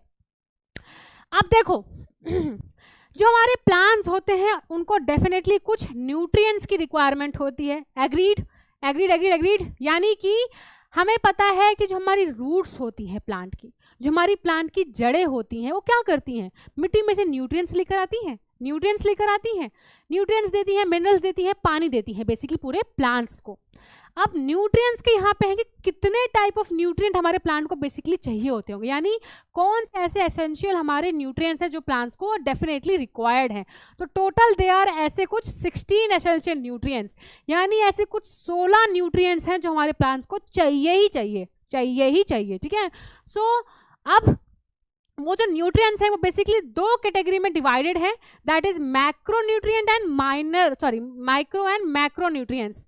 अब मैक्रो क्या होता है, यानी ये बेसिकली टोटल 16 हमारे बेसिकली टोटल कितने हैं, 4 5 6 7 8 9 10, 11, 12, 13, 14, 15, 16, यानी टोटल 16 न्यूट्रिएंट्स हैं जो डिवाइडेड है मैक्रो और माइक्रो कैटेगरी में। कि माइक्रो मैक्रो क्या होता है? माइक्रो मैक्रो ये होता है कि ऐसे न्यूट्रिएंट्स जो बहुत ही ज़्यादा क्वांटिटी में प्लांट को चाहिए, भर भर के चाहिए, और दो और दो और दो और दो, ऐसे वाला। तो जब बहुत सारा न्यूट्रिएंट, उनको कुछ ऐसे न्यूट्रिएंट्स जिनकी रिक्वायरमेंट उनकी लिए बॉडी में बहुत ज़्यादा है, जितना दे दो उतना कम है, तो उनको बोलते हैं मैक्रो न्यूट्रिएंट्स। लेकिन इसका जस्ट अपोजिट कि भैया थोड़ा सा दे तो चलेगा, बस काफ़ी है, ऐसा वाला तो माइक्रो न्यूट्रिएंट, यानी उनकी रिक्वायरमेंट बहुत कम है, स्मॉल क्वांटिटी में चाहिए, बहुत ही कम क्वांटिटी में चाहिए, so that they are known as micro nutrients. Clear है? ठीक है। अब यहाँ पे उन सारे 16 के 16 जो न्यूट्रिएंट है, 16 जो एसेंशियल न्यूट्रिएंट्स हैं, उनको क्लासिफाई किया गया है बेसिकली कि उनका सोर्स क्या है, यानी कहाँ कहाँ से मिल रहे हैं। अगर वो हमको मिल रहे हैं कहाँ से, हवा से मिल रहे हैं, यानी हमारा जो एयर है, हमारा जो एटमॉस्फेयर है, वहाँ पे कार्बन और ऑक्सीजन होता है, you know, CO2 and O2, यानी हमारे एयर में हमको O2 और CO2 मिल जाता है। अरे भैया वही फोटोसिंथेसिस करते हैं ना, CO2 लेते हैं, O2 देते हैं, यानी कि प्लांट्स को O2 और CO2 जो है वो एयर से मिल जाता है। हाइड्रोजन और ऑक्सीजन कहाँ से मिलता है? पानी से, यानी जब हमको पानी देते हैं, भर भर के पानी देते हैं उनको, उससे उनको मिल रहा है हाइड्रोजन और ऑक्सीजन। बाकी जितने मैक्रो और माइक्रो न्यूट्रिएंट मिले वो उनको मिट्टी से मिल जाते हैं, उनको सॉइल से मिल जाते हैं। तो बेसिकली ये डिवीजन कर रहा है कि जो उनको 16 न्यूट्रिएंट्स चाहिए वो उनको कहाँ कहाँ से मिलता है। ठीक है, एयर, वाटर, सॉइल, इनसे उनका सारा काम हो जाता है। सो ये था हमारे न्यूट्रिएंट्स के बारे में। अब बात ये आती है कि अगर उनको न्यूट्रिएंट्स नहीं मिलता है तो, यानी कि जो उनके 16 एसेंशियल न्यूट्रिएंट्स हैं, चाहे वो मैक्रो हो और चाहे माइक्रो हो, वो भी नहीं मिल रहे, उनको कमी आ रही है, तो क्या होगा? गुस्सा हो जाएंगे, मना कर देंगे ग्रो करने से, रिप्रोड्यूस करने से। तुम हमको जो चाहिए वो नहीं देंगे, हमें क्या चाहिए उनसे? ईल्ड चाहिए। हम चाहते हैं अच्छा वैरायटी ऑफ हमें फ्रूट्स मिले, वेजिटेबल्स मिले, है ना, वो नहीं देंगे, बोलेंगे मत, नहीं दूंगा, क्यों दूं, मेरे को न्यूट्रिएंट्स तो दे नहीं रहे हो तुम लोग। सो बेसिकली अगर हमारे प्लांट्स में लैक ऑफ न्यूट्रिएंट पड़ जाता है, अगर हमारे प्लांट्स में न्यूट्रिएंट्स की कमी पड़ जाती है, सो उसकी ईल्ड इफेक्ट हो जाएगी। प्लांट जो है वो रिप्रोड्यूस नहीं कर पाएगा, ईल्ड अच्छी नहीं देगा, प्रोड्यूस अच्छा नहीं देगा। प्लांट्स ग्रोथ में भी ऑल्सो अफेक्टेड, यानी कि उसकी ग्रोथ इफेक्ट हो जाएगी। जो डिसीजेज हैं वो उसको हो जाए, बीमारियां हो जाएंगी अलग अलग, उसको मतलब कमज़ोर हो जाएगा बेसिकली। जैसे हमारी बॉडी है, हमारी बॉडी को न्यूट्रिएंट्स क्यों चाहिए होता है? हमारी बॉडी को स्ट्रॉन्ग करने के लिए, डिसीज से बचाने के लिए। Same with the plants also, कि इनको भी न्यूट्रिएंट्स चाहिए होता है बॉडी को अच्छे से ग्रो करवाने के लिए, डेवलप कराने के लिए, बेसिक एक्टिविटीज़ करवाने के लिए और डिसीज से बचाने के लिए। अगर न्यूट्रिएंट्स नहीं मिलेंगे तो सब में फेल हो जाएगा ये। ठीक है, फेल हो जाएगा ये अपनी बेसिक एक्टिविटीज़ करने के लिए। ठीक है, आगे बढ़ते हैं। तो question says how can we increase the yield by providing all the nutrients to the plants. यानी कि चलो ठीक है, हमने मान लिया कि अगर प्लांट्स को हम न्यूट्रिएंट्स नहीं देते तो उनको बहुत ज़्यादा दिक्कत आ जाएगी, बहुत दिक्कत आ जाएगी। ठीक है, अगर बहुत दिक्कत आ जाएगी तो ठीक है, उनको हम न्यूट्रिएंट्स दे देंगे, उसके बाद और क्या चाहिए? और अगर उनकी हमें यील्ड इंक्रीज करनी हो तो और क्या सेवा कर सकते हैं उनकी? और क्या सेवा कर सकते हैं उनकी? तो सेवा कर सकते हैं उनको मैन्योर प्रोवाइड करके। ठीक है, सेवा कर सकते हैं उनको मैन्योर प्रोवाइड करके। What is manure? मैन्योर क्या होता है? मैन्योर होता है जब हम कुछ नेचुरल ऑर्गेनिक सब्सटेंसेस को यूज करके एक फर्टिलिटी रिच करवाने वाले सब्सटेंस बना दें। यानी कि जो हमारे एनिमल स्कीटा हो गया या प्लांट वेस्ट हो गया। प्लांट वेस्ट क्या होता है कि प्लांट अगर डेड हो गया, मर गया, तो उसकी जो बॉडी है वेस्ट ही तो हुआ, पत्ते सूख के नीचे गिर रहे हैं, वेस्ट ही तो हुआ। तो plant waste plus animal waste, like जो एनिमल डंग होता है, ये सब एनिमल वेस्ट वगैरह होता है, इनके वजह से जो हमारा manure, what is manure? Fertility rich substance, fertility rich substance. यानी कि जब प्लांट वेस्ट और एनिमल वेस्ट की वजह से कुछ फर्टिलिटी रिच सब्सटेंस बन पाए जिसको मैन्योर बोलते हैं, तो उसी को बोलते हैं मैन्योर यूज करना। अब मैन्योर्स के कुछ फीचर्स हैं। फीचर्स क्या क्या है मैन्योर्स के? कि बेसिकली हमारा जो मैन्योर है वो किससे बना है? ऑर्गेनिक मैटर से बना है। यानी सबसे जो मेन फीचर, अगर आपको कोई मैन्योर का नाम ले तो मैन्योर सुनते ही जो सबसे पहला पॉइंट आपके दिमाग में पॉपअप करना चाहिए वो क्या होना चाहिए? कि भैया जो हमारा मैन्योर है वो ऑर्गेनिक वेस्ट से बनता है। ऑर्गेनिक वेस्ट क्या हुआ? प्लांट और हमारा एनिमल, हमारा प्लांट और एनिमल वेस्ट को बोलते हैं ऑर्गेनिक मैटर। यानी जैसे आपके दिमाग में मैन्योर कोई बोलता है कि मैन्योर, तो आप क्या बोलोगे?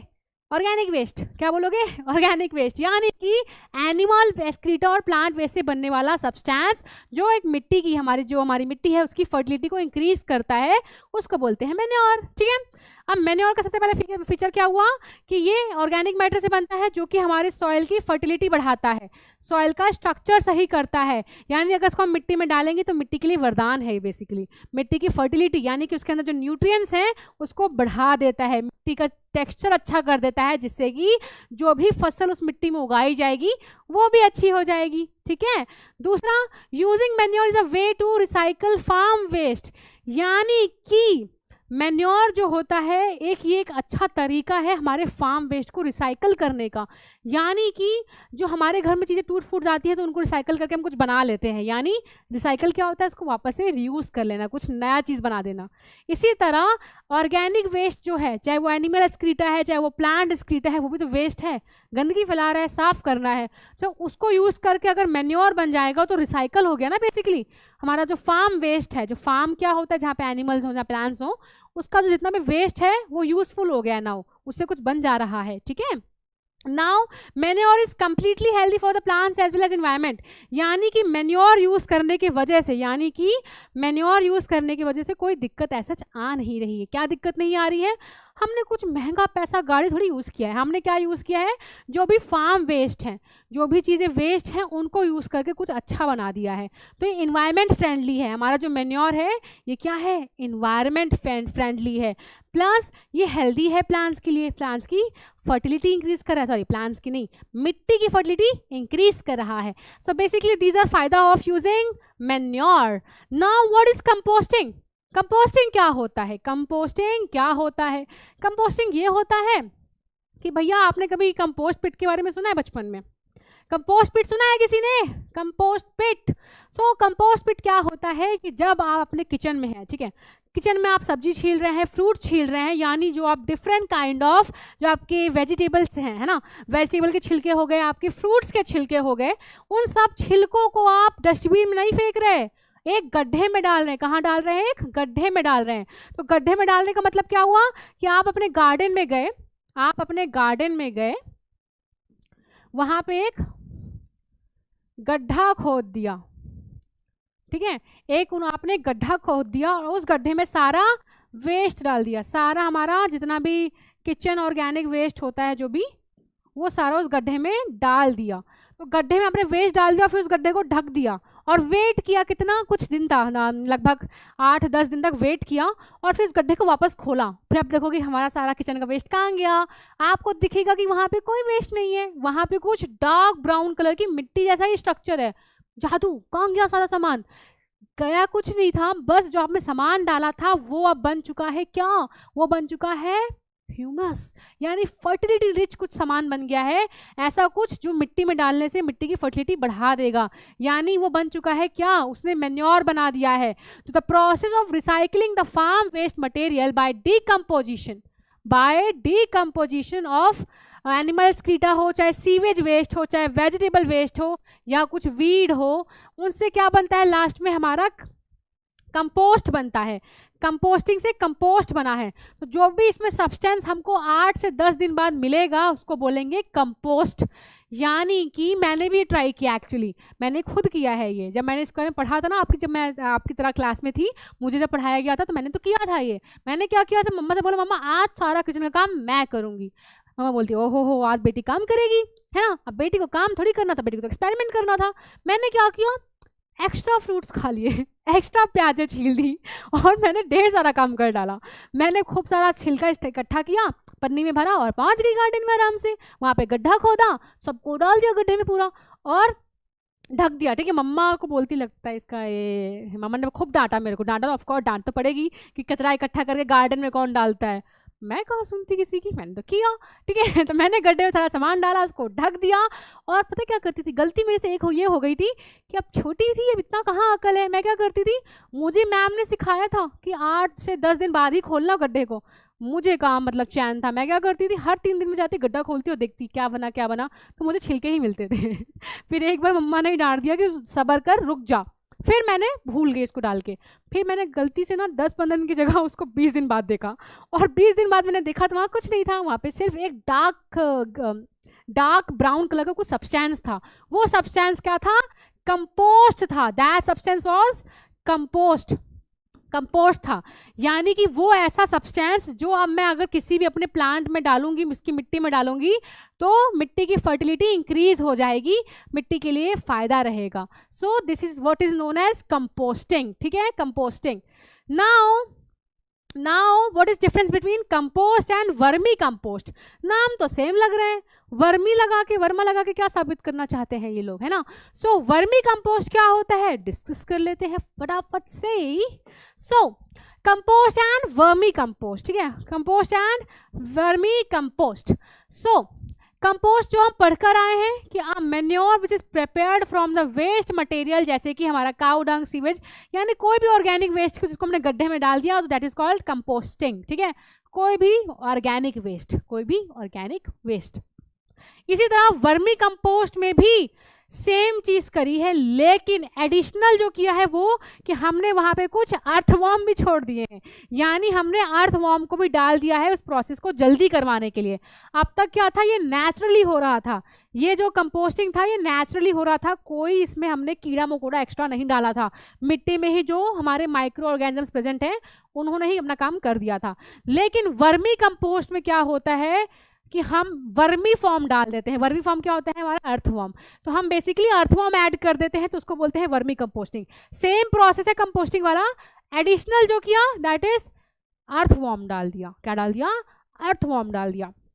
नाउ ये जो हमारा कंपोस्टिंग था इसमें लिखा हुआ है कि इसको लगभग लग जाते हैं 3 से 6 महीना, बट हाँ अगर आप बहुत सारा सामान डालते हैं तो, जैसे मैंने तो इतना सा ही डाला था, कुछ इतना ही सा, तो उसको हार्डली 20-25 दिन में हो गया था वो। ठीक है, लेकिन आप बहुत सारा सामान डालते हैं तो लग जाएगा 3 से 6 महीना। ठीक है, दूसरा क्योंकि ये वर्मिंग कंपोस्टिंग है, आपने इसमें अर्थवॉर्म भी ऐड किए हैं, तो इसको सिर्फ लगेंगे 1 से 2 महीना, क्योंकि प्रोसेस फास्ट हो गया है, वो जो अर्थवॉर्म होते हैं वो जल्दी डिग्रेड कर देंगे, जल्दी बन जाएगा कंपोस्ट हमारा। ठीक है, तो इसको कम टाइम लग रहा है। फिर कंपोस्टिंग जो है इसमें microbes decay the matter and manure is form, यानी इसमें जो नेचुरली माइक्रोब्स प्रेजेंट है मिट्टी में वो अपना काम कर रहे हैं, लेकिन वर्मी कंपोस्ट में अर्थवॉर्म कर रहा है ये काम। ठीक है, अर्थवॉर्म कर रहा है और जल्दी कर रहा है। So this is the difference between vermi composting and composting. I hope I am clear. Okay, ठीक है। So how can we increase the yield by providing all the nutrients to the plants, यानी कि हम कैसे yield बढ़ा सकते हैं plants की। यानी अब तक तो हमने मैन्योर बात कर ली, मतलब उसी का क्वेश्चन, सेम क्वेश्चन है, बस हम दूसरा तरीका पढ़ने जा रहे हैं। अभी हमने पढ़ा था पहला तरीका मैन्योर, हमने पहला तरीका क्या पढ़ा था, मैन्योर, तो हमने जो 1 पढ़ा था दैट वाज मैन्योर यूजिंग। अब हम पढ़ने जा रहे हैं फर्टिलाइजर यूज करना, यानी अब तक हम ऑर्गेनिक मटेरियल यूज कर रहे थे, अब हम कुछ केमिकल का यूज करने वाले हैं। तो फर्टिलाइजर में क्या होता है, कुछ ऐसे केमिकल और नेचुरल सब्सटेंसेस, मतलब फर्टिलाइजर के 2 कैटेगरी होते हैं, नेचुरली और दूसरा केमिकल, यानी अब हम यूज करने जा रहे हैं कुछ केमिकल और नेचुरल सब्सटेंसेस का काम वही होगा, मिट्टी की फर्टिलिटी इंक्रीज करना, जो मैन्योर कर रहा था। तो मैन्योर भी सेम चीज कर रहा है, फर्टिलाइजर भी सेम चीज कर रहा है। डिफरेंस ये है कि जो हमारा मैन्योर था वो ऑर्गेनिक मैटर से बना था, लेकिन जो हमारा फर्टिलाइजर है ये केमिकल सब्सटेंस भी हो सकता है और नेचुरल सब्सटेंस भी हो सकता है। अगर मैं बात करूं नेचुरल सब्सटेंस की, तो इसके एग्जाम्पल्स हैं हमारे, क्या है, जल्दी रीड कर लो। ठीक है, हमारे एग्जाम्पल्स है लाइमस्टोन रॉक फॉस्फेट, यानी जो हमारा लाइमस्टोन होता है CaCO3 और हमारा रॉक फॉस्फेट होता है PO3-4 ऐसे कुछ करके है। सो ये जो होता है ये नेचुरल सब्सटेंस है जिसको हम एज अ फर्टिलाइजर यूज कर सकते हैं। यानी अगर मिट्टी में हम लाइमस्टोन ऐड करते हैं या रॉक फॉस्फेट ऐड करते हैं तो मिट्टी को हमारा मिल जाएगा क्या, फर्टिलाइजर मिल जाएगा। इसी तरह अगर मैं बात करूं केमिकल की, यानी केमिकल सब्सटेंस जो हम यूज करते हैं, आर्टिफिशियल फर्टिलाइजर, यानी कि इनको फैक्ट्री में बनाया गया है। व्हाट इज केमिकल, जिसको बनाया जाता है, कहाँ बनाते हैं, फैक्ट्री में बनाते हैं, यानी आर्टिफिशियल फर्टिलाइजर, आर्टिफिशियल यानी बनाया गया है, सिंथेसाइज किया गया है। तो आर्टिफिशियल अगर फर्टिलाइजर की बात करूं तो इसके आंसर होते हैं NPK, लिख सकते हो, NPK is also example of this artificial. NPK, nitrogen, phosphorus and potassium, basically 3 ये रिक्वायर्ड जो हमारा फर्टिलाइजर होता है। बेसिकली इसमें 3 तरह के हमारे जो न्यूट्रिएंट प्रेजेंट होते हैं, that is potassium, potassium, phosphorus and nitrogen. इसीलिए ये 3 न्यूट्रिएंट पे बेसिकली फोकस किया जाता है इन केस ऑफ फर्टिलाइजर, ठीक है। So ammonium nitrate, potassium sulphate, these are the examples of artificial kind of fertilisers, ठीक है। चलो आगे बढ़ते हैं और अपने फर्टिलाइजर के फीचर्स पढ़ लेते हैं। मैन्योर्स को तो पढ़कर आ गए कि बहुत फायदा होता है, बहुत फायदा होता है। क्यों? क्योंकि नेचुरल होता है। क्यों? क्योंकि ऑर्गेनिक मैटर यूज होता है। क्यों? क्योंकि इन्वायरमेंट फ्रेंडली होता है। लेकिन हमारा जो फर्टिलाइजर है इसमें कुछ ऐसा अलग है, यानी कि इससे हाई यील्ड तो पक्का मिलेगी, मैन्योर के कंपेयर में भी बल्कि हाई यील्ड मिल सकती है, ज़्यादा काम का है क्योंकि केमिकल है ऑफ कोर्स, है ना। In the high cost farming methods, यानी पैसा बहुत लगेगा, पैसा लग जाएगा इसमें। क्यों लग जाएगा भैया? क्योंकि इसको बनाया जा रहा है, फैक्ट्री में बनाया जा रहा है, इसको सिंथेसाइज किया जा रहा है, ठीक है। मैन्योर तो घर की खेती थी, घर की खेती का वेस्ट निकला, किचन का वेस्ट निकला, बना दिया मैन्योर। लेकिन यहाँ पे तो कुछ सिंथेसाइज किया जा रहा है फैक्ट्री में, यानी कॉस्ट ऐड हो रही है, पैसा बढ़ रहा है, पैसा बढ़ रहा है, ठीक है। सो हाई कॉस्ट आ जाता है इसमें। दूसरा, इसमें कुछ इंपॉर्टेंट न्यूट्रिएंट्स होते हैं जो कि नाइट्रोजन, पोटेशियम एंड फास्फोरस, जो मैंने आपको बताया, एनपीके। तो बेसिकली हो क्या रहा है कि जो हमारा मैन्योर था वो भी तो फर्टिलिटी रीच कराने में हेल्प कर रहा था सॉइल की, लेकिन वो टारगेट नहीं कर रहा था कि भैया मुझे नाइट्रोजन सप्लाई करना है, फास्फोरस सप्लाई करना है और पोटेशियम सप्लाई करना है, क्योंकि ये जो 3 एसेंशियल न्यूट्रिएंट्स हैं यही प्लांट्स के चाहिए होते हैं। मतलब चाहिए क्या होते हैं, बॉडी में एक्चुअली कम बन रहे होते हैं, तो इनको बाहर से चाहिए होता है, मिट्टी से चाहिए होता है। पढ़कर आए ना अभी 16 एसेंशियल न्यूट्रिएंट्स, उसमें से कुछ चीज़ें तो एयर से मिल रही थी, कुछ वाटर से मिल रही थी, लेकिन कुछ मिट्टी से मिल रही थी। और मिट्टी में क्या क्या था? बहुत कुछ था, लेकिन जो 3 इंपॉर्टेंट एसेंशियल जो मैक्रो थे, यानी जिसकी डिमांड ज़्यादा है प्लांट बॉडी में, सप्लाई कम है, तो हमको एक्सटर्नल सप्लाई देनी पड़ेगी। किस किस की?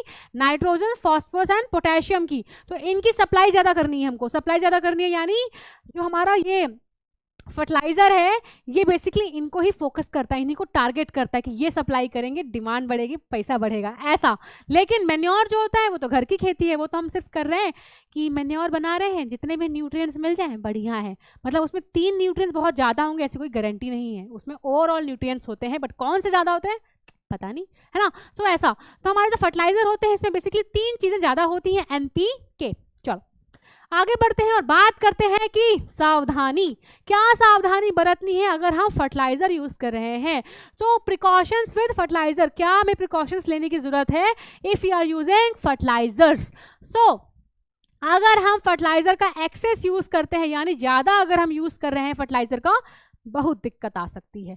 क्या दिक्कत आ सकती है कि इसकी वजह से हो सकता है वाटर पॉल्यूशन, यानी कि पानी वाला पोल्यूशन हो जाएगा। अब पानी पोल्यूशन कैसे हो गया मैम? हम तो भैया मिट्टी में डाल रहे थे, आप बोल रही हो वाटर पोल्यूशन हो जाएगा। कैसे? ऐसे हो जाएगा क्योंकि हम बेसिकली ऐड कर रहे हैं क्या? हम बेसिकली ऐड कर रहे हैं केमिकल्स, हम बेसिकली ऐड कर रहे हैं केमिकल्स। अब मिट्टी में अगर हम केमिकल्स ऐड कर रहे हैं, साथ में पानी भी डालेंगे, है ना। पानी तो चाहिए प्लांट्स को, अब ये थोड़ी न्यूट्रिएंट्स दे रहे हैं तो पानी नहीं देंगे तुमको, पानी भी देंगे। तो अगर हम न्यूट्रिएंट्स डालने के बाद पानी ऐड कर देते हैं, न्यूट्रिएंट्स डालने के बाद अगर हम पानी ऐड कर देते हैं और ज़्यादा पानी दे देते हैं अगर, तो वो पानी बहता बहता बहता बहता कहाँ जाएगा? वो जाएगा कहीं आसपास की वाटर बॉडीज़ में, यानी पोल्यूशन कर देगा। वो सारे केमिकल्स को मिट्टी से निकाल के पहुँचा देगा वाटर बॉडी में, जहाँ हमारे फिशेज होती हैं, अदर एक्वाटिक एनिमल्स होते हैं, यानी वहाँ का एनवायरनमेंट खराब कर देगा। केमिकल्स किसको चाहिए थे? न्यूट्रिएंट्स किसको चाहिए थे? प्लांट्स को चाहिए थे, पानी को थोड़ी चाहिए थे। तो पानी में क्यों पहुँचा दिया? पानी में पहुँचा दिया तो क्या हो जाएगा? पोल्यूशन हो जाएगा। तो बस यही लिखा हुआ है कि excess use of fertiliser it lead to water pollution as the extra fertiliser get washed away during the irrigation. ज़्यादा पानी डालने से वो वॉश आउट हो जाता है, बह के निकल जाता है। ओके, ठीक है। दूसरा is excess use of fertiliser can destroy the fertility of the soil, यानी काम हम क्या कर रहे थे? फर्टिलिटी इंक्रीज करने वाला काम कर रहे थे, उल्टा हो गया ना। कहते हैं ना कि ज़्यादा चीज़ हमेशा नुकसानदायक, यानी आपने अगर ज़्यादा ज़्यादा फर्टिलाइजर दे दिया तो इससे एक्चुअली ओवरऑल क्या हो सकता है? सॉइल की फर्टिलिटी डिक्रीज कर सकती है, उल्टा हो सकता है। सो प्लीज रिमेंबर, ये आता है क्वेश्चन में 2 मार्क्स का आ सकता है कि please mention the 2 disadvantages of using fertiliser. ठीक है, चलो ओके। दूसरा ऑल्सो कि जब आप फर्टिलाइजर प्लांट को दे रहे होते हैं तो उसके भी कुछ प्रिकॉशंस होते हैं। उसके क्या होते हैं? कुछ प्रिकॉशंस होते हैं, ठीक है। प्रिकॉशंस यानी कि inhalation of dust, irritation of respiratory tract, यानी कि ये बोल रहा है कि जब भी आप फर्टिलाइजर सप्लाई करते हो तो आपको बेसिकली मास्क पहन के रखना है, क्योंकि वो बेसिकली केमिकल्स हैं, सिंथेसाइज प्रोडक्ट है, तो वो आपके रेस्पिरेटरी ट्रैक्ट जो है उसको इन्फेक्ट कर सकते हैं, तो आपको अपना मास्क पहन के रखना है। दूसरा, स्किन में इरिटेशन कर सकते हैं, अगर आपके स्किन के डायरेक्टली कंटैक्ट में आ गए, थोड़ा टच हो गया हाथ वाथ में, तो स्किन एलर्जीज कॉज कर सकते हैं। सो हमेशा ग्लव्स पहन के रखिए। दूसरा, हमेशा सेफ्टी ग्लासेस पहन के रखिए। देखो इन्होंने ग्लासेस पहन रखा है, इन्होंने ग्लव्स पहन रखा है, इन्होंने मास्क पहन रखा है, तो नाक में ना जा पाए, आंख में ना जा पाए, स्किन के टच में ना आ पाए, क्योंकि हो सकती हैं दिक्कतें। ऑल्सो गलती से अगर स्वेलो करके भैया भूख लग गई है आपको, आप खा गए फर्टिलाइजर तो दिक्कत आ सकती है। क्या दिक्कत आ सकती है? इसलिए बेसिकली आपको कुछ भी खाने और पीने से पहले अपने हाथ धो लेने हैं, क्योंकि आप फर्टिलाइजर देकर आए हैं प्लांट्स को। तो ये कुछ प्रिवेंटिव मेजर्स हैं, ठीक है। चलो, now how are fertiliser and manure different, यानी आप इनका डिफ्रेंशिएशन आता है एग्जाम में, पूछ सकते हैं कि जो फर्टिलाइजर है, जो मैन्योर है, इनके बीच का डिफरेंस बता दो। बता देते हैं डिफरेंस, कोई बड़ी बात थोड़ी है, अब यही पढ़ते आ रहे हैं, गला चिल्लाते आ रहे हैं, यही तो वापस बताना है। तो क्या करना है? मैन्योर क्या होता है? जो बेसिकली ह्यूमस ऐड कर रहा है soil. What is humus? Fertility rich substance, जो भी हम कंपोस्ट के बाद जो बनता है, वर्मी कंपोस्ट के बाद जो बनता है, मैन्योर के बाद जो बनता है, यानी कुछ भी चीज़ को डिके करके, सड़ा के, गला के जो सब्सटेंस बन रहा है, जो मिट्टी की फर्टिलिटी इंक्रीज करेगा, उसको बोलेंगे ह्यूमस, ठीक है। सो मैन्योर बेसिकली ह्यूमस ऐड कर रहा है सॉइल में, लेकिन फर्टिलाइजर ऐसा कुछ ऐड नहीं कर रहा, वो बेसिकली सिर्फ टारगेट वाली चीज़ें दे रहा है। एनपीके, वो नाइट्रोजन दे रहा है, फॉस्फोरस दे रहा है, और नाइट्रोजन दे रहा है, पोटेशियम दे रहा है, और फॉस्फोरस दे रहा है, सही बोल रही थी, ठीक है। तो वो बेसिकली एनपीके दे रहा है, टारगेट न्यूट्रिएंट्स ही सप्लाई कर रहा है, ह्यूमस के ड्रामे नहीं कर रहा कि मैं ह्यूमस दे रहा हूँ, है ना, ऐसा कुछ नहीं। सो मैन्योर ह्यूमस देता है, और फर्टिलाइजेशन जो फर्टिलाइजर है वो डायरेक्टली एनपीके सप्लाई करता है, एनपीके सप्लाई करता है आराम से। Manures are less rich in nutrients, वही वाली बात, क्योंकि फर्टिलाइजर हमारे तीन मेन जो हमारे एनपीके हैं, जो बेसिकली हमारे तीन मेन न्यूट्रिएंट्स है, उसको सप्लाई करने में फोकस करता है, लेकिन मैन्योर ऐसा कुछ टारगेट नहीं रखता, वो बेसिकली ओवरऑल न्यूट्रिएंट सप्लाई करता है, जिसकी वजह से हो सकता है कि उसके पास न्यूट्रिएंट्स कम हो एज कंपेयर टू फर्टिलाइजर। तीसरा, long term uses of manure is not, मतलब कि जो हमारा लॉन्ग टर्म, अगर हम मैन्योर को हम डालते रहेंगे मिट्टी में तो कोई नुकसानदायक नहीं है, इन्वायरमेंट फ्रेंडली है, प्लांट के लिए हेल्दी है, तो प्लांट की फर्टिलिटी इंक्रीज ही करेगी नियर फ्यूचर में। लेकिन अगर हम long term supply of fertiliser करते हैं, यानी प्लांट्स को बार बार केमिकल दिए जा रहे हैं, तो अल्टीमेटली फर्टिलिटी डिक्रीज करेगी, अल्टीमेटली फर्टिलिटी डिक्रीज करेगी, इंक्रीज नहीं करेगी। यहाँ पे क्या कर रही है? डिक्रीज कर रही है। तो अल्टीमेटली फर्टिलिटी डिक्रीज करती है इन केस ऑफ फर्टिलाइजर, अगर लॉन्ग टर्म तक दे रहे हैं, लेकिन मैन्योर में क्या है? फर्टिलिटी इंक्रीज ही करेगी, क्योंकि इन्वायरमेंट फ्रेंडली है, कोई दिक्कत की बात नहीं है, ठीक है। Now what is irrigation? What is irrigation? Irrigation is nothing the process of drinking water by plants, यानी कि जब हमारे प्लांट्स पानी पीते हैं, उनको हम पानी सप्लाई करते हैं, उसी को बोलते हैं इरिगेशन। यानी हम प्लांट्स को अगर इरिगेट कर रहे हैं, उनको पानी सप्लाई कर रहे हैं, तो उसको बोल देंगे irrigation. So irrigation is the process of application of water in controlled amounts way in a regular interval, यानी कि अगर हम समय समय पर अपने पौधों को पानी देते हैं, उसको बोलते हैं इरिगेशन, ठीक है। और इसके लिए कुछ मेथड्स अडॉप्टेड हैं, क्योंकि भैया ऐसा तो है नहीं कि हर जगह गार्डनिंग कर रहे हैं, बाल्टी भर के लाए घर से और डाल दिया पानी, हो गया इरिगेशन, नहीं।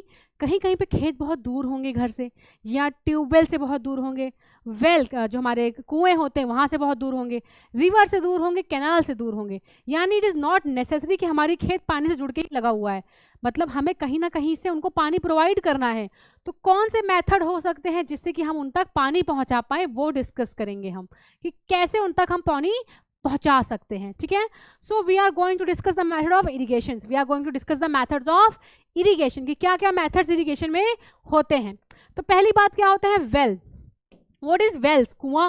अब कुएं भी दो तरह के होते हैं, कुएं भी बेसिकली दो तरह के होते हैं, एक इज ट्यूबवेल, कभी सुना है ट्यूबवेल के बारे में?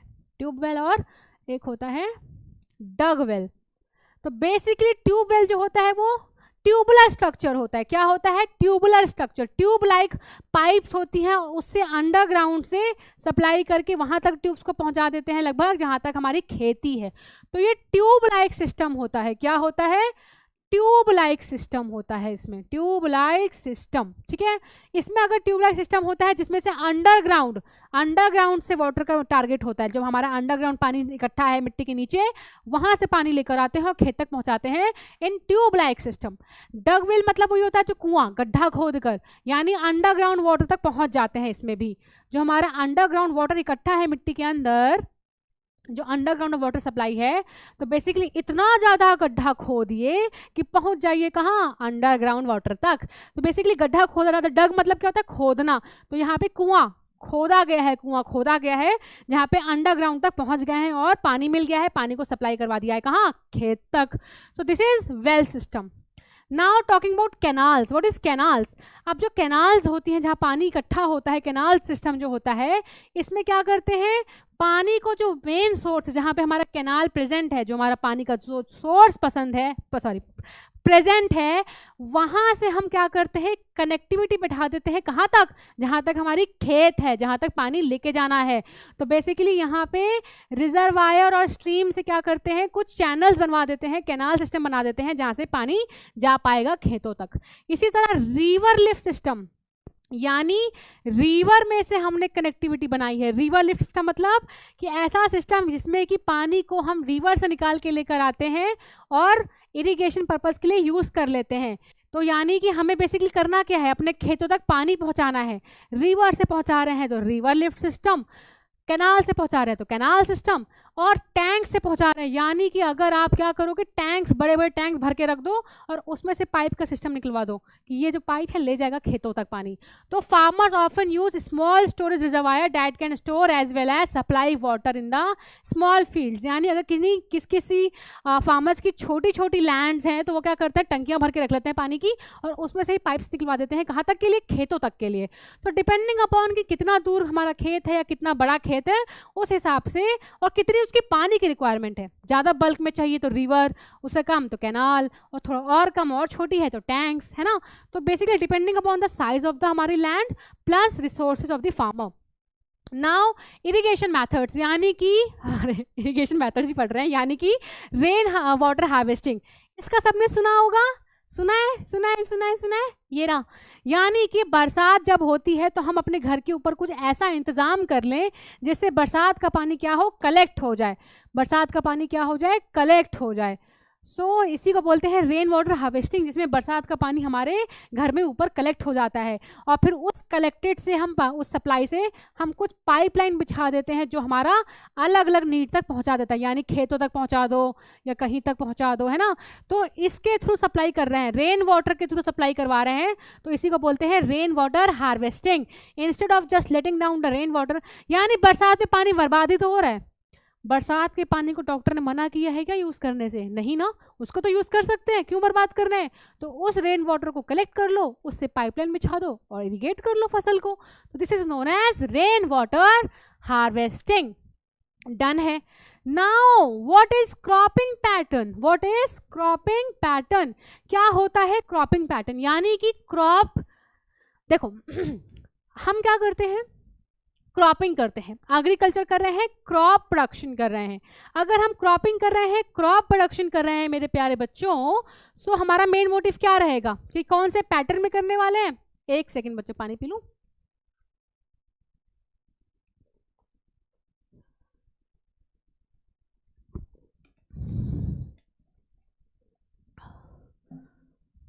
Okay okay okay.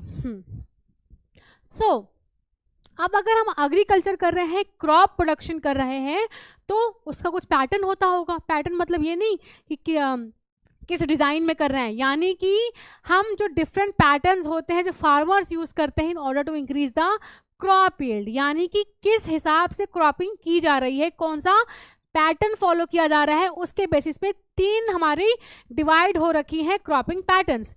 एक होता है मिक्स क्रॉपिंग, दूसरा होता है इंटर क्रॉपिंग, अलग अलग, याद है इंटर का मतलब क्या होता था, इंटरकास्ट, अलग अलग। तो inter cropping and crop rotation, तीनों को आराम से जानते हैं धीरे धीरे। बेसिकली इनके नाम याद कर लो कि हम क्या पढ़ने जा रहे हैं। हम पढ़ने जा रहे हैं क्रॉपिंग पैटर्न्स के बारे में, यानी जो हम क्रॉप प्रोडक्शन करने वाले हैं वो किस पैटर्न पे करते हैं, उसको बोलते हैं क्रॉपिंग पैटर्न। यानी अब हम बात करने वाले हैं basically mix cropping, inter cropping and crop rotation के बारे में, ठीक है। तो मैंने इसको 3 टेबल फॉर्म में कर दिया है ताकि आप बेसिकली कंपेयर कर पाएं और कंफ्यूज ना हो, ठीक है। सो सबसे पहले पढ़ते हैं मिक्स क्रॉपिंग। नाम से देखो क्या लिखा है, मिक्स्ड क्रॉपिंग। मिक्स्ड क्रॉपिंग क्या होता है, जो मिक्स हो गई है, यानी कि आपने अलग अलग तरह के क्रॉप्स को साथ में ग्रो करवा दिया है, ठीक है। तो इसमें क्या हो रहा है कि दो से ज्यादा क्रॉप साथ में ग्रो कर रही हैं एक ही फील्ड में, यानी एक ही फील्ड में अलग अलग तरह की क्रॉप्स ग्रो करी हुई हैं। एक ही फील्ड में, एक ही लैंड में 2 से ज्यादा तरह की क्रॉप्स को ग्रो कर रहे हैं, ठीक है। और इसमें क्या हो रहा है, सीड्स आपस में कंबाइंड कर दिए गए। मतलब ऐसा नहीं है कि ये मूली का है, ये गाजर का है, तो इनको अलग रखो, इनको अलग रखो, इनको अलग रखो, नहीं, सारे सीड्स को मिक्स कर दिया गया और सबको साथ में फेंक दिया गया, मतलब कि क्रॉप कर दिया गया है, ठीक है। तो एक लैंड में 2 से ज्यादा टाइप्स ऑफ सीड्स को ग्रो करवाया जा रहा है, उनको क्या कर रहे हैं, ग्रो करवाया जा रहा है। तो the seeds of different crops are combined and planted together. तो इसमें साथ में ही मिक्स क्रॉपिंग चल रही है। मिक्स का मतलब कोई डिफ्रेंशिएशन नहीं है, कोई डिमार्केशन नहीं है, कोई डिफरेंस नहीं है कि भैया ये अलग है, ये अलग है, ये अलग है, सबको साथ में बिना भेदभाव के ग्रो करवा दिया गया है। तो मिक्स क्रॉपिंग, ठीक है। अब अगर हमने ये रिस्क लिया है साथ में ग्रो करने का, तो रिस्क क्यों लिया होगा, ताकि कुछ फायदा हो, यानी फर्टिलाइजर सेम अमाउंट का, सेम टाइप ऑफ क्वांटिटी का हम यूज कर सकते हैं। जब हमने भेदभाव नहीं किया है उनको ग्रो करवाने में, तो फर्टिलाइजर में भेदभाव क्यों करेंगे, सबको same amount of fertiliser supply कर देंगे, सबको साथ में फर्टिलाइजर बांट देंगे, कोई दिक्कत नहीं आने वाली है। तो ऐसी क्रॉप्स का एग्जाम्पल क्या क्या है कि कौन सी क्रॉप साथ में हम ग्रो कर सकते हैं, वीट, ग्राम एंड वीट मेज, यानी वीट और ग्राम और वीट एंड मेज, इन वाली क्रॉप्स को हम साथ में ग्रो कर सकते हैं, जिसमें same amount of fertiliser supply कर सकते हैं, जिनके सीड्स भी हमने मिक्स कर दिए, तो कोई दिक्कत नहीं, कौन सा वीट कौन सा क्या, तो ऐसा। तो इसको बोलते हैं mixed cropping. If I talk about inter cropping, what is inter, अलग अलग, यानी यहाँ डिफरेंशिएशन किया गया है, यहाँ डिफरेंस पैदा कर दिया गया है।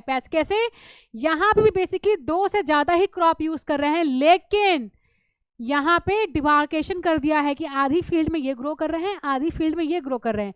यानी भले ही जमीन एक यूज करी है, भले ही जमीन एक यूज करी है, बट यहाँ पे कर दिया है डिफरेंशिएशन कि यहाँ पे हमने ग्रो किया है ये और यहाँ पे हमने ग्रो किया है ये, यानी एक ही फील्ड है, लेकिन यहाँ पे क्या कर दिया गया है, यहाँ पे कर दिया गया है डिमार्केशन। यहाँ पे डिमार्केशन नहीं था, यहाँ पे सब कुछ साथ में ही ग्रो कर दिया था, यहाँ कोई दिक्कत नहीं आई थी, यहाँ पे भाई बहनों की तरह सब साथ में आ रहे थे। बट यहाँ ऐसा नहीं हुआ, यहाँ पे क्या किया कि भले ही 2 से ज़्यादा सीड्स ग्रो कर रहे हैं एक ही लैंड में, लेकिन वहाँ पे डिमार्केशन कर दिया है कि आधे में ये, आधे में ये, डिमार्केट कर दिया है, ठीक है। नाउ क्योंकि यहाँ पे जो सीड्स हैं वो मिक्स नहीं किए गए हैं, यानी यहाँ पे मिक्स किए गए थे, मिक्स्ड क्रॉपिंग में मिक्स किए गए थे सीड्स, सारे सीड्स को उठाए और डाल दिया, ठीक है। लेकिन इंटर क्रॉपिंग में सीड्स को मिक्स नहीं कर सकते, क्योंकि यहाँ पे लैंड हमने डिवाइड करी है कि आधे में ये, आधे में ये, तो यहाँ पे सीड्स को मिक्सिंग नहीं किया गया है।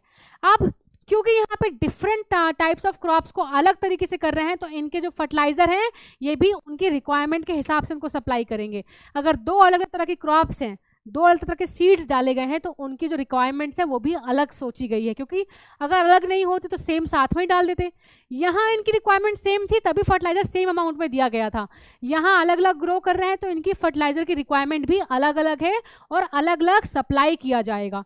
इनके एग्जाम्पल्स है जैसे कि सोयाबीन, मेज, फिंगर मिलेट्स एंड काउपीला, कि ये जो एग्जाम्पल्स हैं इन सबको हम एक साथ ग्रो कर सकते हैं, लेकिन अलग अलग एरिया पे, ठीक है।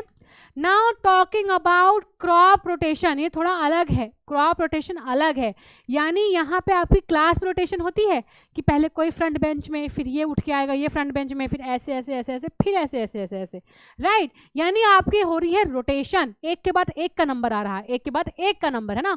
तो इसी तरह क्रॉप रोटेशन में भी होता है कि क्रॉप्स के नंबर लगे होते हैं कि पहले ये क्रॉप ग्रो की जाएगी पहले साल, दूसरे साल ये क्रॉप की जाएगी ग्रो, तीसरे साल ये क्रॉप की जाएगी ग्रो, और फिर वापस से ये वाली करेंगे, फिर ये, यानी यहाँ पे रोटेशन चल रही है, चांसेस आ रहे हैं क्रॉप्स की, ठीक है। सो इसको बोलते हैं क्रॉप रोटेशन। यानी कि इस क्रॉपिंग मेथड में क्या होता है कि अलग अलग types of crops are chosen in the same piece of land, यानी लैंड का टुकड़ा एक ही है, जमीन का टुकड़ा एक ही है, लेकिन उस जमीन के टुकड़ों में बांट दिया गया है कि पहले साल ये क्रॉप आएगी, दूसरे साल ये, तीसरे साल ये, और वापस से रिपीट करेंगे, यानी यहाँ रोटेशन चल रही है, ठीक है। नाउ यहाँ पे डिपेंड करता है कि कौन सा सॉइल, क्लाइमेट और वाटर रिटेंशन, क्योंकि यहाँ पे अलग अलग क्रॉप्स अलग अलग साल में ग्रो कर रहे हैं, तो उनकी नीड्स भी डिफरेंट है ना। सॉइल में रिक्वायरमेंट, सॉइल में कौन से न्यूट्रिएंट प्रेजेंट हैं, कौन सा क्लाइमेट है, कितना पानी बचा है सॉइल में, तो ये सब भी देखा जाता है किसी क्रॉप को वहाँ पे प्लांट करने से पहले, ठीक है। ऑल्सो इस टेक्निक में फर्टिलाइजर का रिडक्शन हो जाता है यूज, यानी फर्टिलाइजर का यूज कम पड़ता है। कैसे, अभी बताते हैं, देखो बताते हैं रुको यानी कि क्रॉप रोटेशन में ये वाला पॉइंट याद कर लो कि आपसे पूछ सकते हैं एक नंबर में कि कौन सी टाइप ऑफ क्रॉपिंग है जिसमें फर्टिलाइजर का यूज कम हो जाता है, रिड्यूस हो जाता है, तो आपका आंसर आएगा क्रॉप रोटेशन। अब ऐसा क्यों होता है तो पहले जल्दी से बता देती हूँ। देखो ये हमारे क्रॉप रोटेशन का 4 साल का प्लान है, ठीक है। ये वो प्लान है जो हम भी नहीं बना पाते अपनी लाइफ में, हमें 4 साल में क्या करना है, बट इनका प्लान मुझे पता है, ठीक है। तो इनका प्लान क्या है, 4 साल का क्रॉप रोटेशन प्लान। अब ये प्लान क्या कह रहा है, ये कह रहा है कि पहला साल जो होगा, जो मेरा पहला साल होगा, जो फर्स्ट ईयर होगा, जो पहला साल होगा फर्स्ट ईयर, उसमें लेग्यूम्स ग्रो की जाएंगी। What is legumes, legume crop का पता है, ऐसी क्रॉप जिसकी नाइट्रोजन रिक्वायरमेंट बहुत बहुत बहुत क्या होती है, यानी नाइट्रोजन सॉइल को देता है, लेता नहीं है। It adds nitrogen to the soil, very important. यानी लेग्यूम प्लांट ऐसे प्लांट होते हैं जो नाइट्रोजन फिक्सिंग होते हैं, यानी एटमॉस्फेयर में से नाइट्रोजन को लेकर उसे फिक्स करते हैं, क्योंकि जो एटमॉस्फेरिक नाइट्रोजन होती है उसको प्लांट्स डायरेक्टली यूज नहीं कर सकते। ये तो पता होगा ना, राइजोबियम बैक्टीरिया क्यों होता है, क्योंकि वो एटमॉस्फेरिक नाइट्रोजन को फिक्स करता है, ठीक है।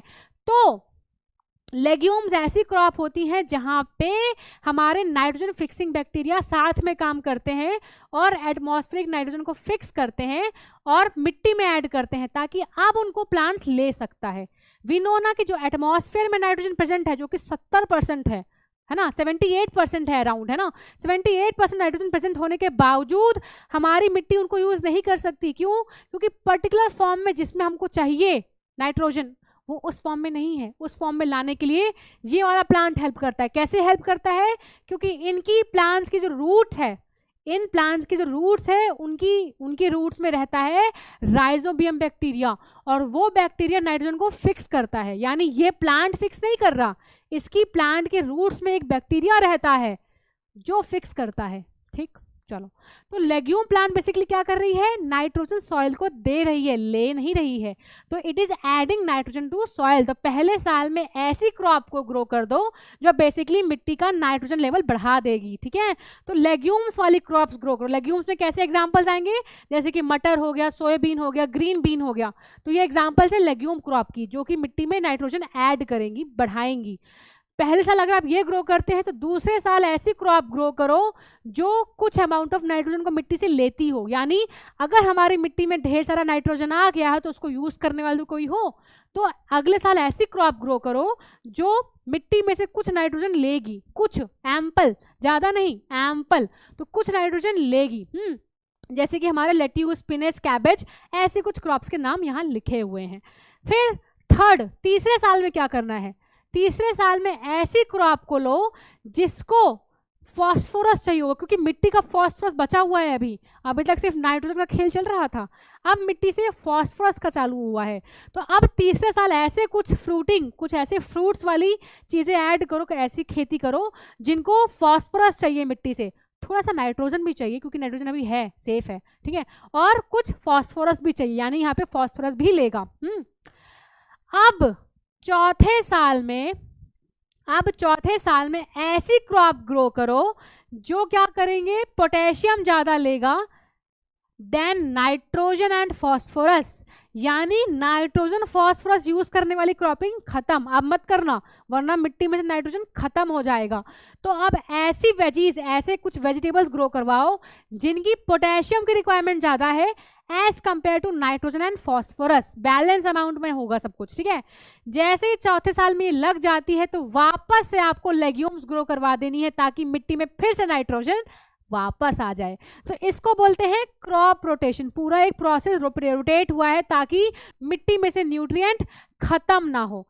अब बच्चों ये जरूरी क्यों था, क्यों करना था हमें क्रॉप रोटेशन, क्यों काम का है ये, क्यों करनी है क्रॉप रोटेशन? तो हमको क्रॉप रोटेशन इसलिए करनी है बच्चों क्योंकि लगातार अगर हम मिट्टी में एक ही क्रॉप ग्रो करते रहेंगे, आप बताओ ना, अगर आप लगातार एक ही कपड़े पहनते रहेंगे तो क्या होगा? कपड़ा फट जाएगा, खराब हो जाएगा, है ना? एक ही कपड़ा रोज पहनने में खराब हो जाएगा। इसी तरह अगर हम मिट्टी में एक ही क्रॉप बार बार ग्रो करते रहेंगे या मिट्टी को स्पेस नहीं दे रहे, उसको सांस लेने की फुर्सत नहीं दे रहे, यानी कि अगर हम मिट्टी में बार बार क्रॉपिंग कर रहे हैं और वो क्रॉप मिट्टी में से न्यूट्रिएंट लिए जा रही है, तो मिट्टी क्या होगी? अल्टीमेटली बंजर हो जाएगी, उसमें से सारे न्यूट्रिएंट खत्म हो जाएंगे। इसीलिए बहुत ज़रूरी है कि हमारी मिट्टी को टाइम दिया जाए, मिट्टी को मौका दिया जाए अपने न्यूट्रिएंट्स को वापस से गेन बैक करने का। यानी कि अगर आप अपने बाथरूम में कोई बाल्टी भर रहे हैं, नल खुला हुआ है, पानी भर रहा है, ठीक है, उसके बाद नल बंद कर दिया, बाल्टी भरी है, अब बाल्टी में से मग्गे से आप पानी निकाले जा रहे हो, बाल्टी खाली हो रही है, नल बंद है, नल खोला नहीं आपने दोबारा, नल बंद है, बाल्टी खाली हो रही है, आप निकाल रहे हो पानी, तो दिक्कत क्या आएगी? बाल्टी खाली हो जाएगी, आपको वापस से नल खोलना पड़ेगा ताकि बाल्टी फिर से भरे। Same with the case of मिट्टी, कि मिट्टी से अगर न्यूट्रिएंट डिप्लीट होते जाएंगे तो उनको वापस भरना भी चाहिए, भरना पड़ेगा, ठीक है। सो अगर फार्मर कंटिन्यूअसली ग्रो करते रहेंगे same crop on the land, तो इससे क्या होगा? मिट्टी में न्यूट्रिएंट्स खत्म हो जाएंगे। इसीलिए हमें क्या करना है? डिफरेंट क्रॉप्स को ग्रो करना है ताकि उनकी न्यूट्रिशनल डिमांड डिफरेंट हो। न्यूट्रिशनल डिमांड उनकी डिफरेंट होगी तो इससे क्या होगा कि हमारे जो मिट्टी है उसमें न्यूट्रिएंट्स खत्म नहीं होंगे और प्लांट्स अच्छे से ग्रो करते रहेंगे। आई होप आई एम क्लियर। वही चीज जो मैंने आपको जस्ट बताई है वही चीज रिपीट हो रही है, ठीक है। So this is the beneficial of क्या? Crop rotation. नाउ हमारा काम डन हुआ। कैसे डन हुआ? हमने खेती कर ली है, उसकी ईल्ड बढ़ा ली है, खूब सारा सामान आ गया है हमारे पास। अब करना है उसका स्टोरेज, यानी अब आ गई दिक्कत कि इतने सारे सामान को रखा कैसे जाए कि वो खराब ना हो। हम आ गए अपने स्टोरेज प्लान में, यानी ऐसे factors that can lead to storage losses of the crops are, यानी कि हमें कैसे उन सारे ईल्ड को जो प्रोड्यूस हुआ है उसको स्टोर कैसे करना है कि वो खराब ना हो। खराब कैसे हो सकते हैं? बायोटिक फैक्टर से। What are biotic factor? Biotic factor ऐसे जो लिविंग है, यानी जैसे इंसेक्ट हो गया, बैक्टीरिया हो गया, हमारा फंगाई हो गया, रोडेंट्स एंड माइट्स, यानी ऐसे लिविंग माइक्रोब्स, ऐसे जो हमारे खेतों को, हमारे जो प्रोड्यूस निकला है उसको खराब कर सकता है। तो ऐसे फैक्टर से बचाने के लिए उसका स्टोरेज प्रॉपर होना चाहिए। ए बायोटिक फैक्टर से भी बचाना है। ए बायोटिक फैक्टर कैसे? जैसे नमी, टेम्परेचर ज़्यादा है, मॉइस्चर ज़्यादा है, तो इससे भी हमारी फसलें, हमारा जो प्रोड्यूस निकला इतनी मेहनत से, जो हमने इरीगेट करके, सीड को सिलेक्ट करके, वैरायटीज इंप्रूव करके जो इतनी खेती करी थी, उसका प्रोड्यूस को बचाना है। किससे बचाना है? Biotic and abiotic factor से। तो कैसे बचाएंगे? उसकी प्रॉपर स्टोरेज करके। तो हमारे जो स्टोरेज हाउस होने चाहिए वो प्रॉपर होना चाहिए, प्रॉपर स्टोरेज हाउस होने चाहिए। दूसरा, ग्रेन्स को अच्छे से स्टोर करने से पहले उसको सन ड्राई करना है, यानी कि ग्रेन को स्टोर करने से पहले उसको प्रॉपरली सुखा देना है, इसको प्रॉपरली ड्राई कर देना है। उनमें अगर मॉइस्चर रह जाएगा, नमी रह जाएगी, तो वो खराब हो जाएंगे, यानी properly storage is very important. अब आ जाते हैं अपने नए टॉपिक पे जिसका नाम है एनिमल हस्बेंड्री, यानी हमने खत्म किया है क्रॉप वाला सारा काम। हमने प्रोड्यूस इंक्रीज कर दिया, हमने उसकी क्वालिटी इंक्रीज कर दी, हमने उसको प्रॉपर्ली स्टोर करके रख दिया है, ठीक है। अब आ गए हम अपनी नई चीज में जिसका नाम है एनिमल हस्बेंड्री, यानी हमारा दूसरा सोर्स फूड का। पहला सोर्स प्लांट का पढ़ लिया, अब पढ़ने जा रहे हैं कि अगर हमारे जो एनिमल सोर्सेज हैं हमारे फूड का, तो इन एनिमल्स की मैनेजमेंट कैसे किया जाए ताकि हमें इनसे भी जो फूड मिलता है वो प्रॉपरली अच्छी क्वालिटी का मिलता रहे, ठीक है। So what is animal husbandry? What is animal husbandry?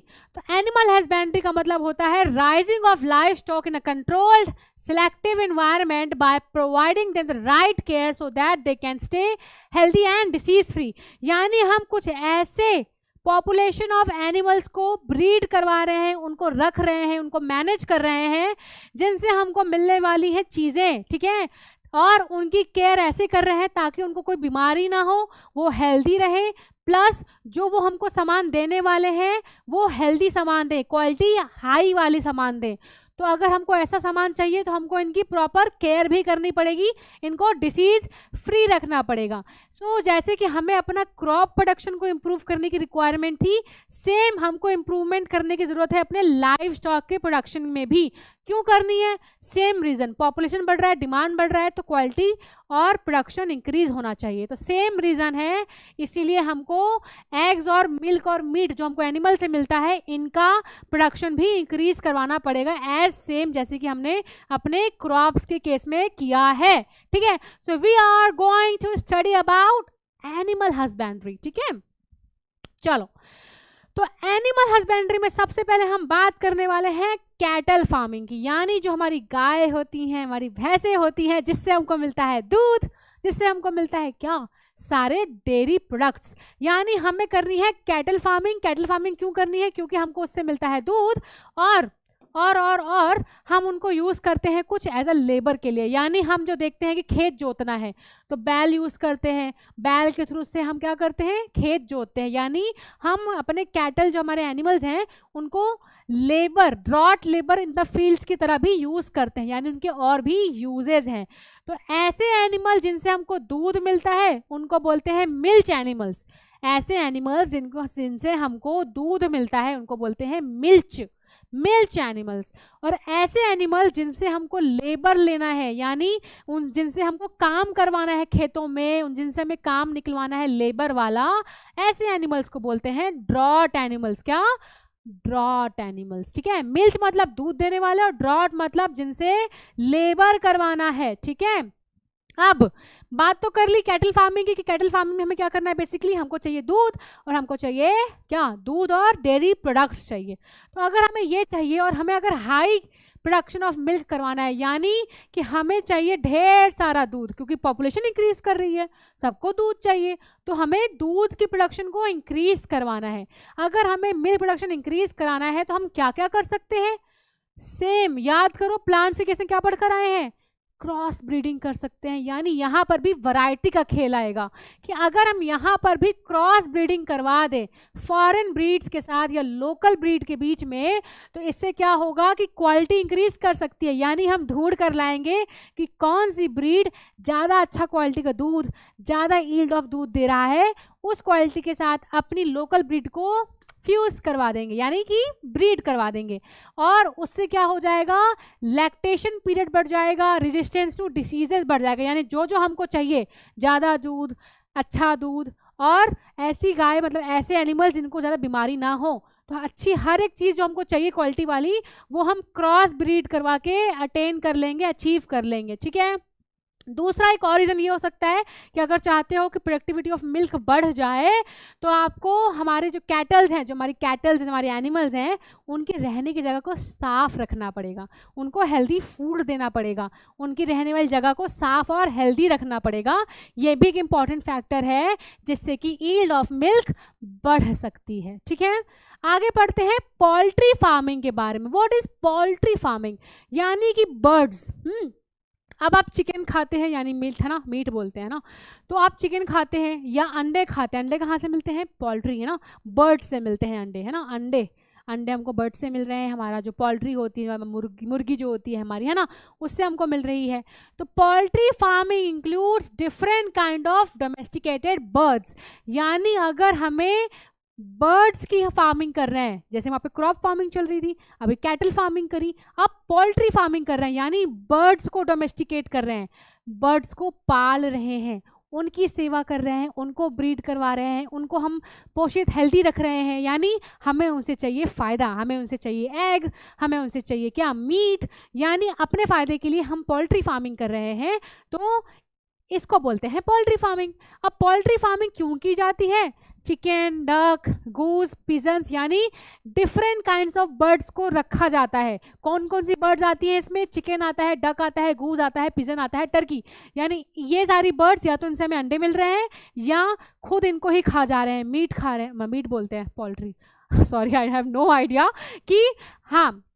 I guess broilers बोलते हैं। हाँ very good, scientific term use करते हैं ना, क्यों बताना हिंदी में क्या बोलते हैं, सुनो ब्रॉयलर्स बोलते हैं, यानी ऐसी बर्ड्स जिससे हमको मिल रहा है अंडा तो उनको बोलेंगे लेयर्स, एग जिनसे मिलता है, और ऐसी बर्ड्स जिनसे हमको मिल रहा है क्या, मीट, जिनको हम खुद खाने वाले हैं उनको बोलते हैं ब्रॉयलर्स। अभी पढ़ते हैं इसके बारे में, ठीक है। सो हम पोल्ट्री फार्मिंग क्यों कर रहे हैं, क्योंकि हमारे दो मेन मकसद हैं, हमें चाहिए अंडे, यानी हम लेयर्स, व्हाट इज लेयर्स, ऐसी बर्ड्स जिनको एग्स के लिए पाला जा रहा है, या हमको चाहिए चिकन, हमको चाहिए मीट, है ना, तो उनको बोलते हैं ब्रॉयलर्स, यानी ऐसी बर्ड्स जिनसे हमको मिल रहा है चिकन, उनको बोलते हैं ब्रॉयलर्स, और लेयर्स मतलब ऐसी बर्ड्स जिनसे हमको मिल रहा है एग, ठीक है। तो ब्रॉयलर्स और लेयर्स पूछते हैं एग्जाम में कि what are broilers, what are layers, तो यू शुड नो कि लेयर्स का मतलब होता है एग देने वाली बर्ड्स, ब्रॉयलर्स का मतलब होता है जिससे हमको मिलती है चिकन और मीट, ठीक है। नाउ कुछ ब्रीड्स के नाम भी पूछ लेते हैं एग्जाम में कि कुछ इंडिजिनस ब्रीड्स, यानी इंडिजिनस जो होती है, लोकल ब्रीड्स होती हैं, उनके नाम बताओ। तो आप लिखोगे असील और बुरोजा। और अगर फॉरेन ब्रीड्स के नाम पूछते हैं, यहाँ पे हम बेसिकली ब्रीड्स क्यों डिस्कस कर रहे हैं, क्योंकि अगर मैंने बताया कि अगर हमें हाई क्वालिटी की रिक्वायरमेंट है तो बेसिकली हम क्या करते हैं, क्रॉस ब्रीड करवा देते हैं। तो जब क्रॉस ब्रीड करनी है तो एटलीस्ट ब्रीड्स के नाम तो पता हो, ब्रीड्स के नाम भी तो पता हो अगर क्रॉस ब्रीड्स करने हैं, तो इसलिए ब्रीड्स के नाम पता होने चाहिए कि इंडिजिनस ब्रीड्स के नाम ये हैं, और फॉरेन ब्रीड्स में आता है हमारा leghorn black minorca. So these are some breeds name जो आप याद कर लो, एग्जाम में पूछ सकते हैं। एग्जैक्टली ऐसे नहीं पूछेंगे, बस ऐसे लिखेंगे give one example of indigenous breed of poultry and give an example of foreign breed of हमारा पोल्ट्री, ठीक है। So now how to increase the efficiency of poultry farming, जैसे कि अभी हमने पढ़ा कि अगर हमको मिल्क प्रोडक्शन बढ़ाना है, मिल्क कैटल फार्मिंग के केस में हमको मिल्क प्रोडक्शन बढ़ाना था तो हमने क्रॉस ब्रीडिंग करी थी, है ना। इसी तरह अगर हमें पोल्ट्री फार्मिंग की एफिशिएंसी बढ़ानी है, हमें जो बर्ड्स जिनसे अंडा मिल रहा है, ब्रॉयलर्स मिल रहा है, मीट मिल रहा है, उनकी एफिशिएंसी बढ़ानी है तो क्या करना पड़ेगा, सेम क्रॉस ब्रीडिंग करनी पड़ेगी। यहाँ पे भी सेम हम क्या करेंगे, उनकी ब्रीडिंग करवा देंगे, यानी हाई क्वालिटी ऑफ ब्रीड्स को लाके एक अपना डिजायर्ड क्रिएट करवा लेंगे, ठीक है। नाउ इससे क्या क्या होगा, इससे ये होगा कि उनके जो नंबर ऑफ चिक, जो उनके बच्चे हैं, रिप्रोडक्शन के बाद जो उनके छोटे बच्चे आते हैं वो इंक्रीज कर जाएंगे, ज़्यादा हो जाएंगे, तो पॉपुलेशन ज़्यादा होगी, पॉपुलेशन ज़्यादा होगा, ज़्यादा अंडे, ज़्यादा मीट, तो ब्रीडिंग, क्रॉस ब्रीडिंग के रिजल्ट में जो प्रोजेनी आएंगी वो ज़्यादा नंबर ऑफ चिक्स देंगी, वो ज़्यादा हाई टेम्परेचर टॉलरेट कर पाएंगी, वो उनको ज़्यादा मेंटेनेंस नहीं चाहिए होगी, और उनको हल्का फुल्का खाना दो तब भी चल जाएगा, यानी अपना ही फायदा देख रहे हैं। हमें ऐसी ब्रीड चाहिए जिसका मेंटेनेंस कॉस्ट लो हो। यही तो होता है लड़कियों के केस में भी कि हम क्या करते हैं कि जब मेंटेनेंस कॉस्ट लो हो तो बस उनकी डिमांड ज़्यादा हो जाती है, यानी ज़्यादा खर्चा नहीं लगना चाहिए, ज़्यादा खर्चा उनके खाने में, ज़्यादा खर्चा उनको रहने में, उनका सेवा करने में। तो ये सब डिमांड्स के हिसाब से क्रॉस ब्रीडिंग करवाई जाती है ताकि ऐसी ब्रीड बना पाएँ जो हमारे ज़्यादा काम की हो। नाउ अगर मैं बात करूं ब्रॉयलर्स के बारे में, जिनसे मिलता है चिकन, जिनको हम खुद खाते हैं, जिनका मीट खाते हैं, ब्रॉयलर्स जो होता है, तो ब्रॉयलर्स के केस में क्या होता है, ऐसी ब्रीड क्रिएट कराएंगे जिसमें क्या, हाई क्वालिटी ऑफ, यानी कि अगर हम ब्रॉयलर्स को रेस कर रहे हैं, यानी पोल्ट्री फार्मिंग के में अगर कोई पोल्ट्री फार्मिंग करते वक्त ब्रॉयलर्स वाली कैटेगरी, यानी ऐसी बर्ड्स को फार्म कर रहा है जो ब्रॉयलर देती है, जो मीट देती है, तो ध्यान रखना पड़ेगा कि उन बर्ड्स की डाइट्स अच्छी हो, क्योंकि अल्टीमेटली उन बर्ड्स को हम खाने वाले हैं, यानी उन बर्ड्स का हेल्दी होना बहुत इंपॉर्टेंट है, उन बर्ड्स में न्यूट्रिशनल वैल्यू होना इंपॉर्टेंट है, क्योंकि हम क्यों खाते हैं, हमें चाहिए न्यूट्रिशन। सो ब्रॉयलर्स में हाई क्वालिटी ऑफ विटामिन उनको देना पड़ता है, प्रोटीन्स देना पड़ता है, उनको फैट्स देना पड़ता है, उनका ज़्यादा ध्यान रखना पड़ता है, और उनको डिसीज फ्री रखना पड़ता है, उनको प्रॉपर हाइजीनिक कंडीशन में रखना पड़ता है। अगर हाइजीनिक कंडीशन में नहीं रखेंगे, प्रॉपर नहीं रखेंगे, तो अल्टीमेटली हमें ही उनको खाना है, हम बीमार पड़ जाएंगे। सो स्पेशल केयर करनी पड़ती है किसकी, ऐसे पोल्ट्री फार्मिंग एनिमल्स की जो जिनको एज अ ब्रॉयलर यूज करने वाले हैं, ठीक है। इसी तरह अगर लेयर्स की बात करूं कि अगर कोई पोल्ट्री फार्मिंग में लेयर्स वाली कैटेगरी को ज़्यादा ध्यान दे रहा है, ऐसी बर्ड्स को पाल रहा है, ऐसी बर्ड्स को डोमेस्टिकेट कर रहा है जिससे अल्टीमेटली हमको मिलने वाले हैं अंडे, तो उनका ध्यान कैसे रखना पड़ेगा? तो उनकी ऐसा इतनी कोई रिक्वायरमेंट नहीं होती, क्योंकि उनसे बेसिकली सिर्फ अंडा चाहिए, उनकी बॉडी नहीं खा रहे, सिर्फ अंडा चाहिए, तो उतना उनका ध्यान नहीं रखना पड़ता।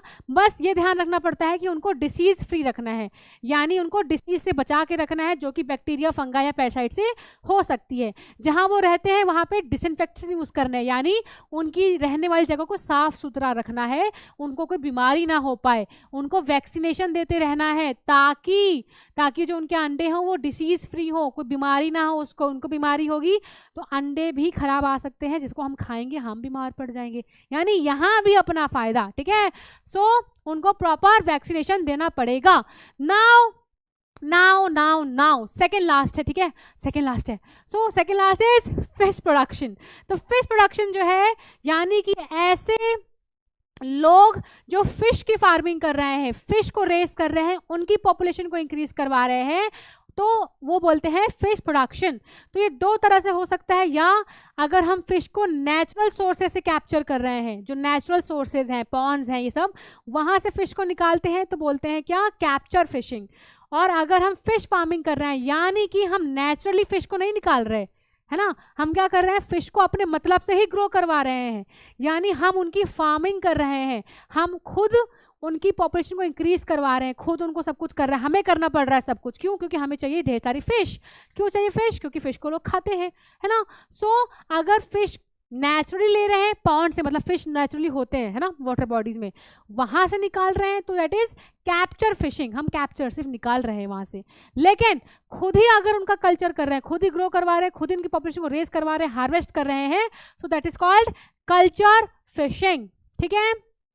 आगे अब कुछ अलग अलग तरह की फिशरीज होती हैं, कुछ अलग अलग तरह की फिशरीज होती हैं, यानी फिश कहाँ से, सोर्स कहाँ से ली गई हैं।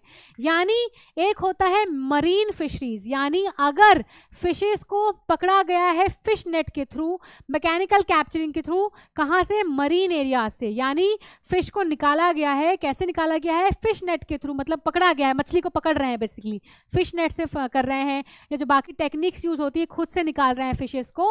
और कहाँ से निकाल रहे हैं? मरीन फिशेस को निकाल रहे हैं वाटर से, मरीन वाटर से। तो मरीन फिशरीज मतलब मरीन वाटर जो है, मरीन वाटर बॉडीज है, वहां से फिश को कैप्चर किया गया है, वहां से उनको निकाला गया है। अब क्योंकि हमको मरीन बॉडी समुद्र से निकाला गया है, तो वहां पे तो बहुत सारी फिशेज होती हैं, बहुत सारी फिशेज होती हैं, यानी हमको मिल जाएंगी ढेर सारी फिशेज। सो यहाँ पे क्या हो रहा है कि हमको लार्ज नंबर ऑफ फिशेज मिल रही हैं, क्योंकि हमने इसको वाटर बॉडी से निकाला है, नेचुरली जहाँ पे फिशेज होती हैं। हमने फार्म नहीं करी थी, हमने करी होती लिमिटेशन होता, लेकिन जो चीज़ नेचर करती है वो हमेशा अच्छा ही करती है। यानी हमने समुद्र से निकाला है फिशेज को, तो वहाँ पे large number of fishes present हैं, वहाँ से कैप्चर करी है, मैरीकल्चर किया है, मैरीन फिशेज ली हैं। तो यहाँ एग्जाम्पल्स क्या क्या होंगी, कौन कौन सी होती है marine fishes? Tuna, Bombay duck and prawns. तो ये जो है ये मरीन एनिमल्स हैं, ठीक है। दूसरा होता है इनलैंड फिशरीज। इनलैंड फिशरीज यानी यहाँ पर क्या कर रहे हैं? फिशेस को हम लेक्स, पॉन्ड्स, लगून्स, रिवर से कैप्चर कर रहे हैं, यानी कोई बहुत बड़ी वाटर बॉडी नहीं। समुद्र क्या था? मरीन था, मरीन, समुद्र is example of marine body, है ना। लेकिन ये जो हमारी इनलैंड फिशरीज हैं, इनको कहाँ से कैप्चर किया गया है? पॉन्ड में से, छोटे छोटे जो पॉन्ड्स होते हैं, लेक्स होते हैं, रिवर्स होते हैं, वहाँ से इनको कैप्चर किया गया है। तो जैसे कि हमारा ब्रैकिश वाटर जो खुद मैन मेड हो जाती हैं चीज़ें, और एक फ्रेश वाटर यहाँ से कैप्चर किया गया है। अब क्योंकि ये छोटी वाटर बॉडीज होती हैं, तो यहाँ पे yield is not as high as compare to पहले वाला, यानी पहले हमने समुद्र से निकाली थी, मरीन बॉडी से निकाली थी, बहुत सारी फिशेज आ गई थी। यहाँ पे हम क्योंकि छोटे छोटे रिवर बॉडी से, पॉन्ड से निकाल रहे हैं, तो यहाँ पे जो यील्ड है वो कम होगी, कम यील्ड आएगी, कम फिशेज आएंगी हमारे झांसे में, हमारे जाल में, ठीक है। एग्जाम्पल्स क्या है? Silver carp, common carp. ये देखो कितना अच्छे से याद कर सकते हो, सिल्वर कार्प, कॉमन कार्प, तो silver carp and common carp, ठीक है। These are the examples of our inland fisheries, ठीक है। आगे बढ़ते हैं। दो तरह का कल्चर होता है, aquaculture, mariculture. Aquaculture मतलब जब हम एक्वाटिक एनिमल्स का कल्चर कर रहे हैं, उनको ब्रीड कर रहे हैं, उनको रेस कर रहे हैं, उनको हार्वेस्ट कर रहे हैं। मैरी कल्चर मतलब जब हम मैरीन एनिमल्स को, ये एक्वा कल्चर क्या होता है? एक्वा क्या होता है? पानी। What is aqua? Aqua is water. तो मैरी कल्चर एक्वा कल्चर का ही एक ब्रांच है, क्योंकि मैरी कल्चर क्या, मैरीन बॉडी तो पानी ही होता है, पानी तो होता है, आग थोड़ी होता है। So mariculture is a branch of aquatic culture, यानी एक्वा मीन्स पानी। तो मैरी कल्चर मतलब होता है कि जब मैरीन बॉडी से, मरीन जो एक्वाटिक एनिमल्स होते हैं उनका कल्चर कर रहे हैं, उनको रेस कर रहे हैं, उनको हार्वेस्ट कर रहे हैं। क्यों? अपने फायदे के लिए। हमें चाहिए फार्मास्यूटिकल्स, हमें चाहिए कॉस्मेटिक्स, हमें चाहिए फूड, यानी अपने डिमांड्स के लिए हम इनकी सेवा, रक्षा, पानी सब कर रहे हैं। This is called mariculture. This is a branch of क्या? Aquaculture. ठीक है। Now what is composite fish culture? यानी अब यहाँ पे हम कर रहे हैं काम। अब तक हम क्या पढ़ रहे थे? Marine fisheries. अब तक क्या पढ़ रहे थे? इनलैंड फिशरीज, यानी मरीन बॉडी से निकाला या रिवर पॉन्ड से निकाला, यानी कि हम नेचुरली सिर्फ कैप्चर कर रहे थे। यहाँ पे हम फिश फार्मिंग कर रहे हैं। हम यहाँ पे क्या कर रहे हैं? फिश फार्मिंग, यानी हमने ही इनको ग्रो करवाया है, अपने ही लिए करवाया है।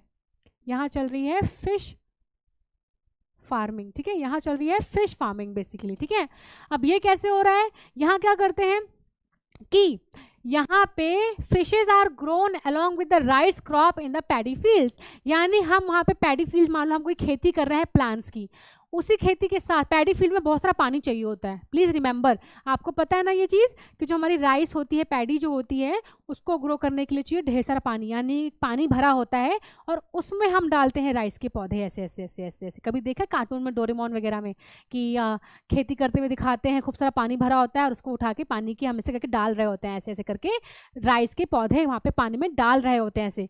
सो यानी यहाँ पे बहुत सारा पानी ऑलरेडी होता है। तो दिमाग कितना लगाया इंसान ने, पैडी की क्रॉपिंग तो कर ही रहे हैं, साथ में उस पानी में फिशेस डाल देते हैं, और एक तरह की फिश नहीं, बहुत तरह की फिश डाल देते हैं, ऐसी फिशेस जो आपस में लड़ाई ना करें।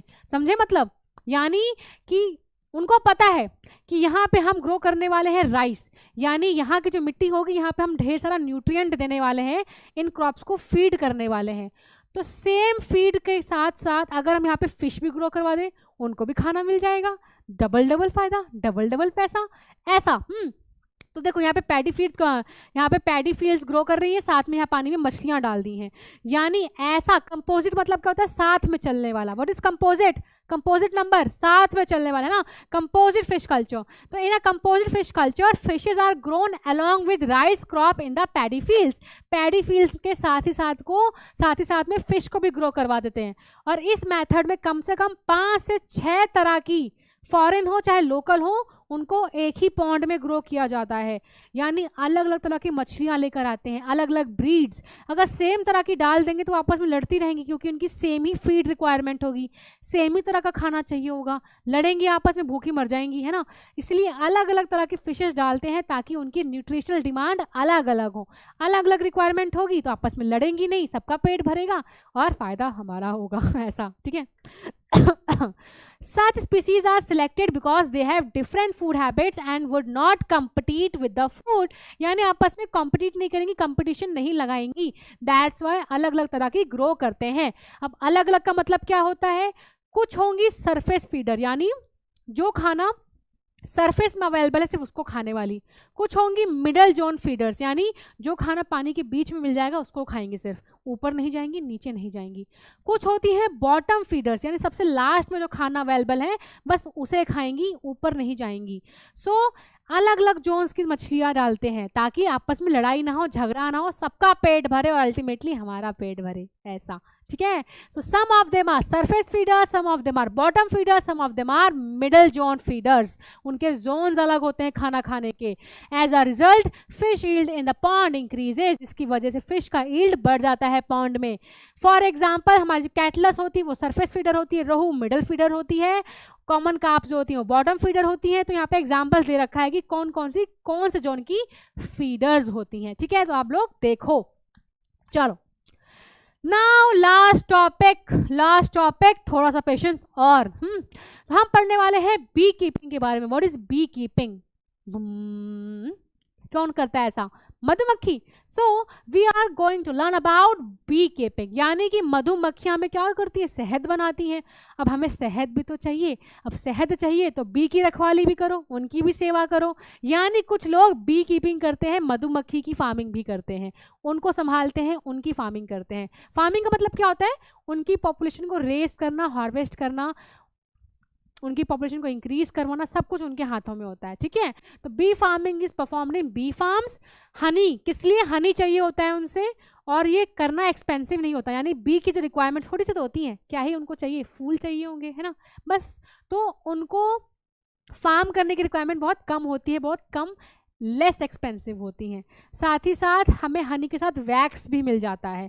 सो डबल फायदा, हनी मिल रहा है, वैक्स मिल रहा है, दैट्स वाई, ठीक है, हनी एंड वैक्स। ऑल्सो कुछ यहाँ पे कमर्शियल बीज के हमने यहाँ पे नाम लिखे हुए हैं, ये पूछ सकते हैं। इंडियन बी का एग्जाम्पल एपिस सेराना इंडिका, ठीक है। द रॉक बी किसको बोलते हैं, ए डॉर्सेटा को बोलते हैं। लिटिल बी किसको बोलते हैं, ए फॉलरे को बोलते हैं। इटालियन वैरायटी ऑफ बी किसको बोलते हैं, ए मैलीफेरा को बोलते हैं। तो ये कुछ वैरायटीज के नाम है, ये याद कर लीजिए, ठीक है। And now why Italian bees are popular in bee farming. तो ये क्वेश्चन आ सकता है कि भैया बी का जो हमारा है, बी फार्मिंग में एक पर्टिकुलर ब्रीड है जिसका नाम है इटालियन बीज। पढ़ा ना अभी हमने इटालियन बी के बारे में, ये देखो इटालियन बी क्या है हमारी, ए मैलीफेरा, यानी इसकी बहुत पॉपुलैरिटी है, ये एक अलग ही सेलिब्रिटी है। क्यों है सेलिब्रिटी, क्योंकि भैया ये बहुत सारा अमाउंट ऑफ हनी प्रोड्यूस करता है, इसीलिए पॉपुलर है, बहुत ज़्यादा व्यूज आते हैं इसके, ठीक है। डू नॉट स्टिंग मच, ज़्यादा काटती नहीं है, बस शांत स्वभाव की होती है, ठीक है, काटती नहीं है ज़्यादा। एंड इनका जो ब्रीडिंग पीरियड है वो बहुत लॉन्ग होता है, ब्रीडिंग पीरियड इनका लॉन्ग होता है। तो आई होप कि इसके साथ आपको ये चीज़ क्लियर हो गई हो, और यहाँ से ख़त्म होता है हमारा सेशन। आई होप कि आपको सब कुछ समझ में आया हो, और मिलते हैं अपने नेक्स्ट सेशन में, तब तक के लिए टाटा बाय बाय।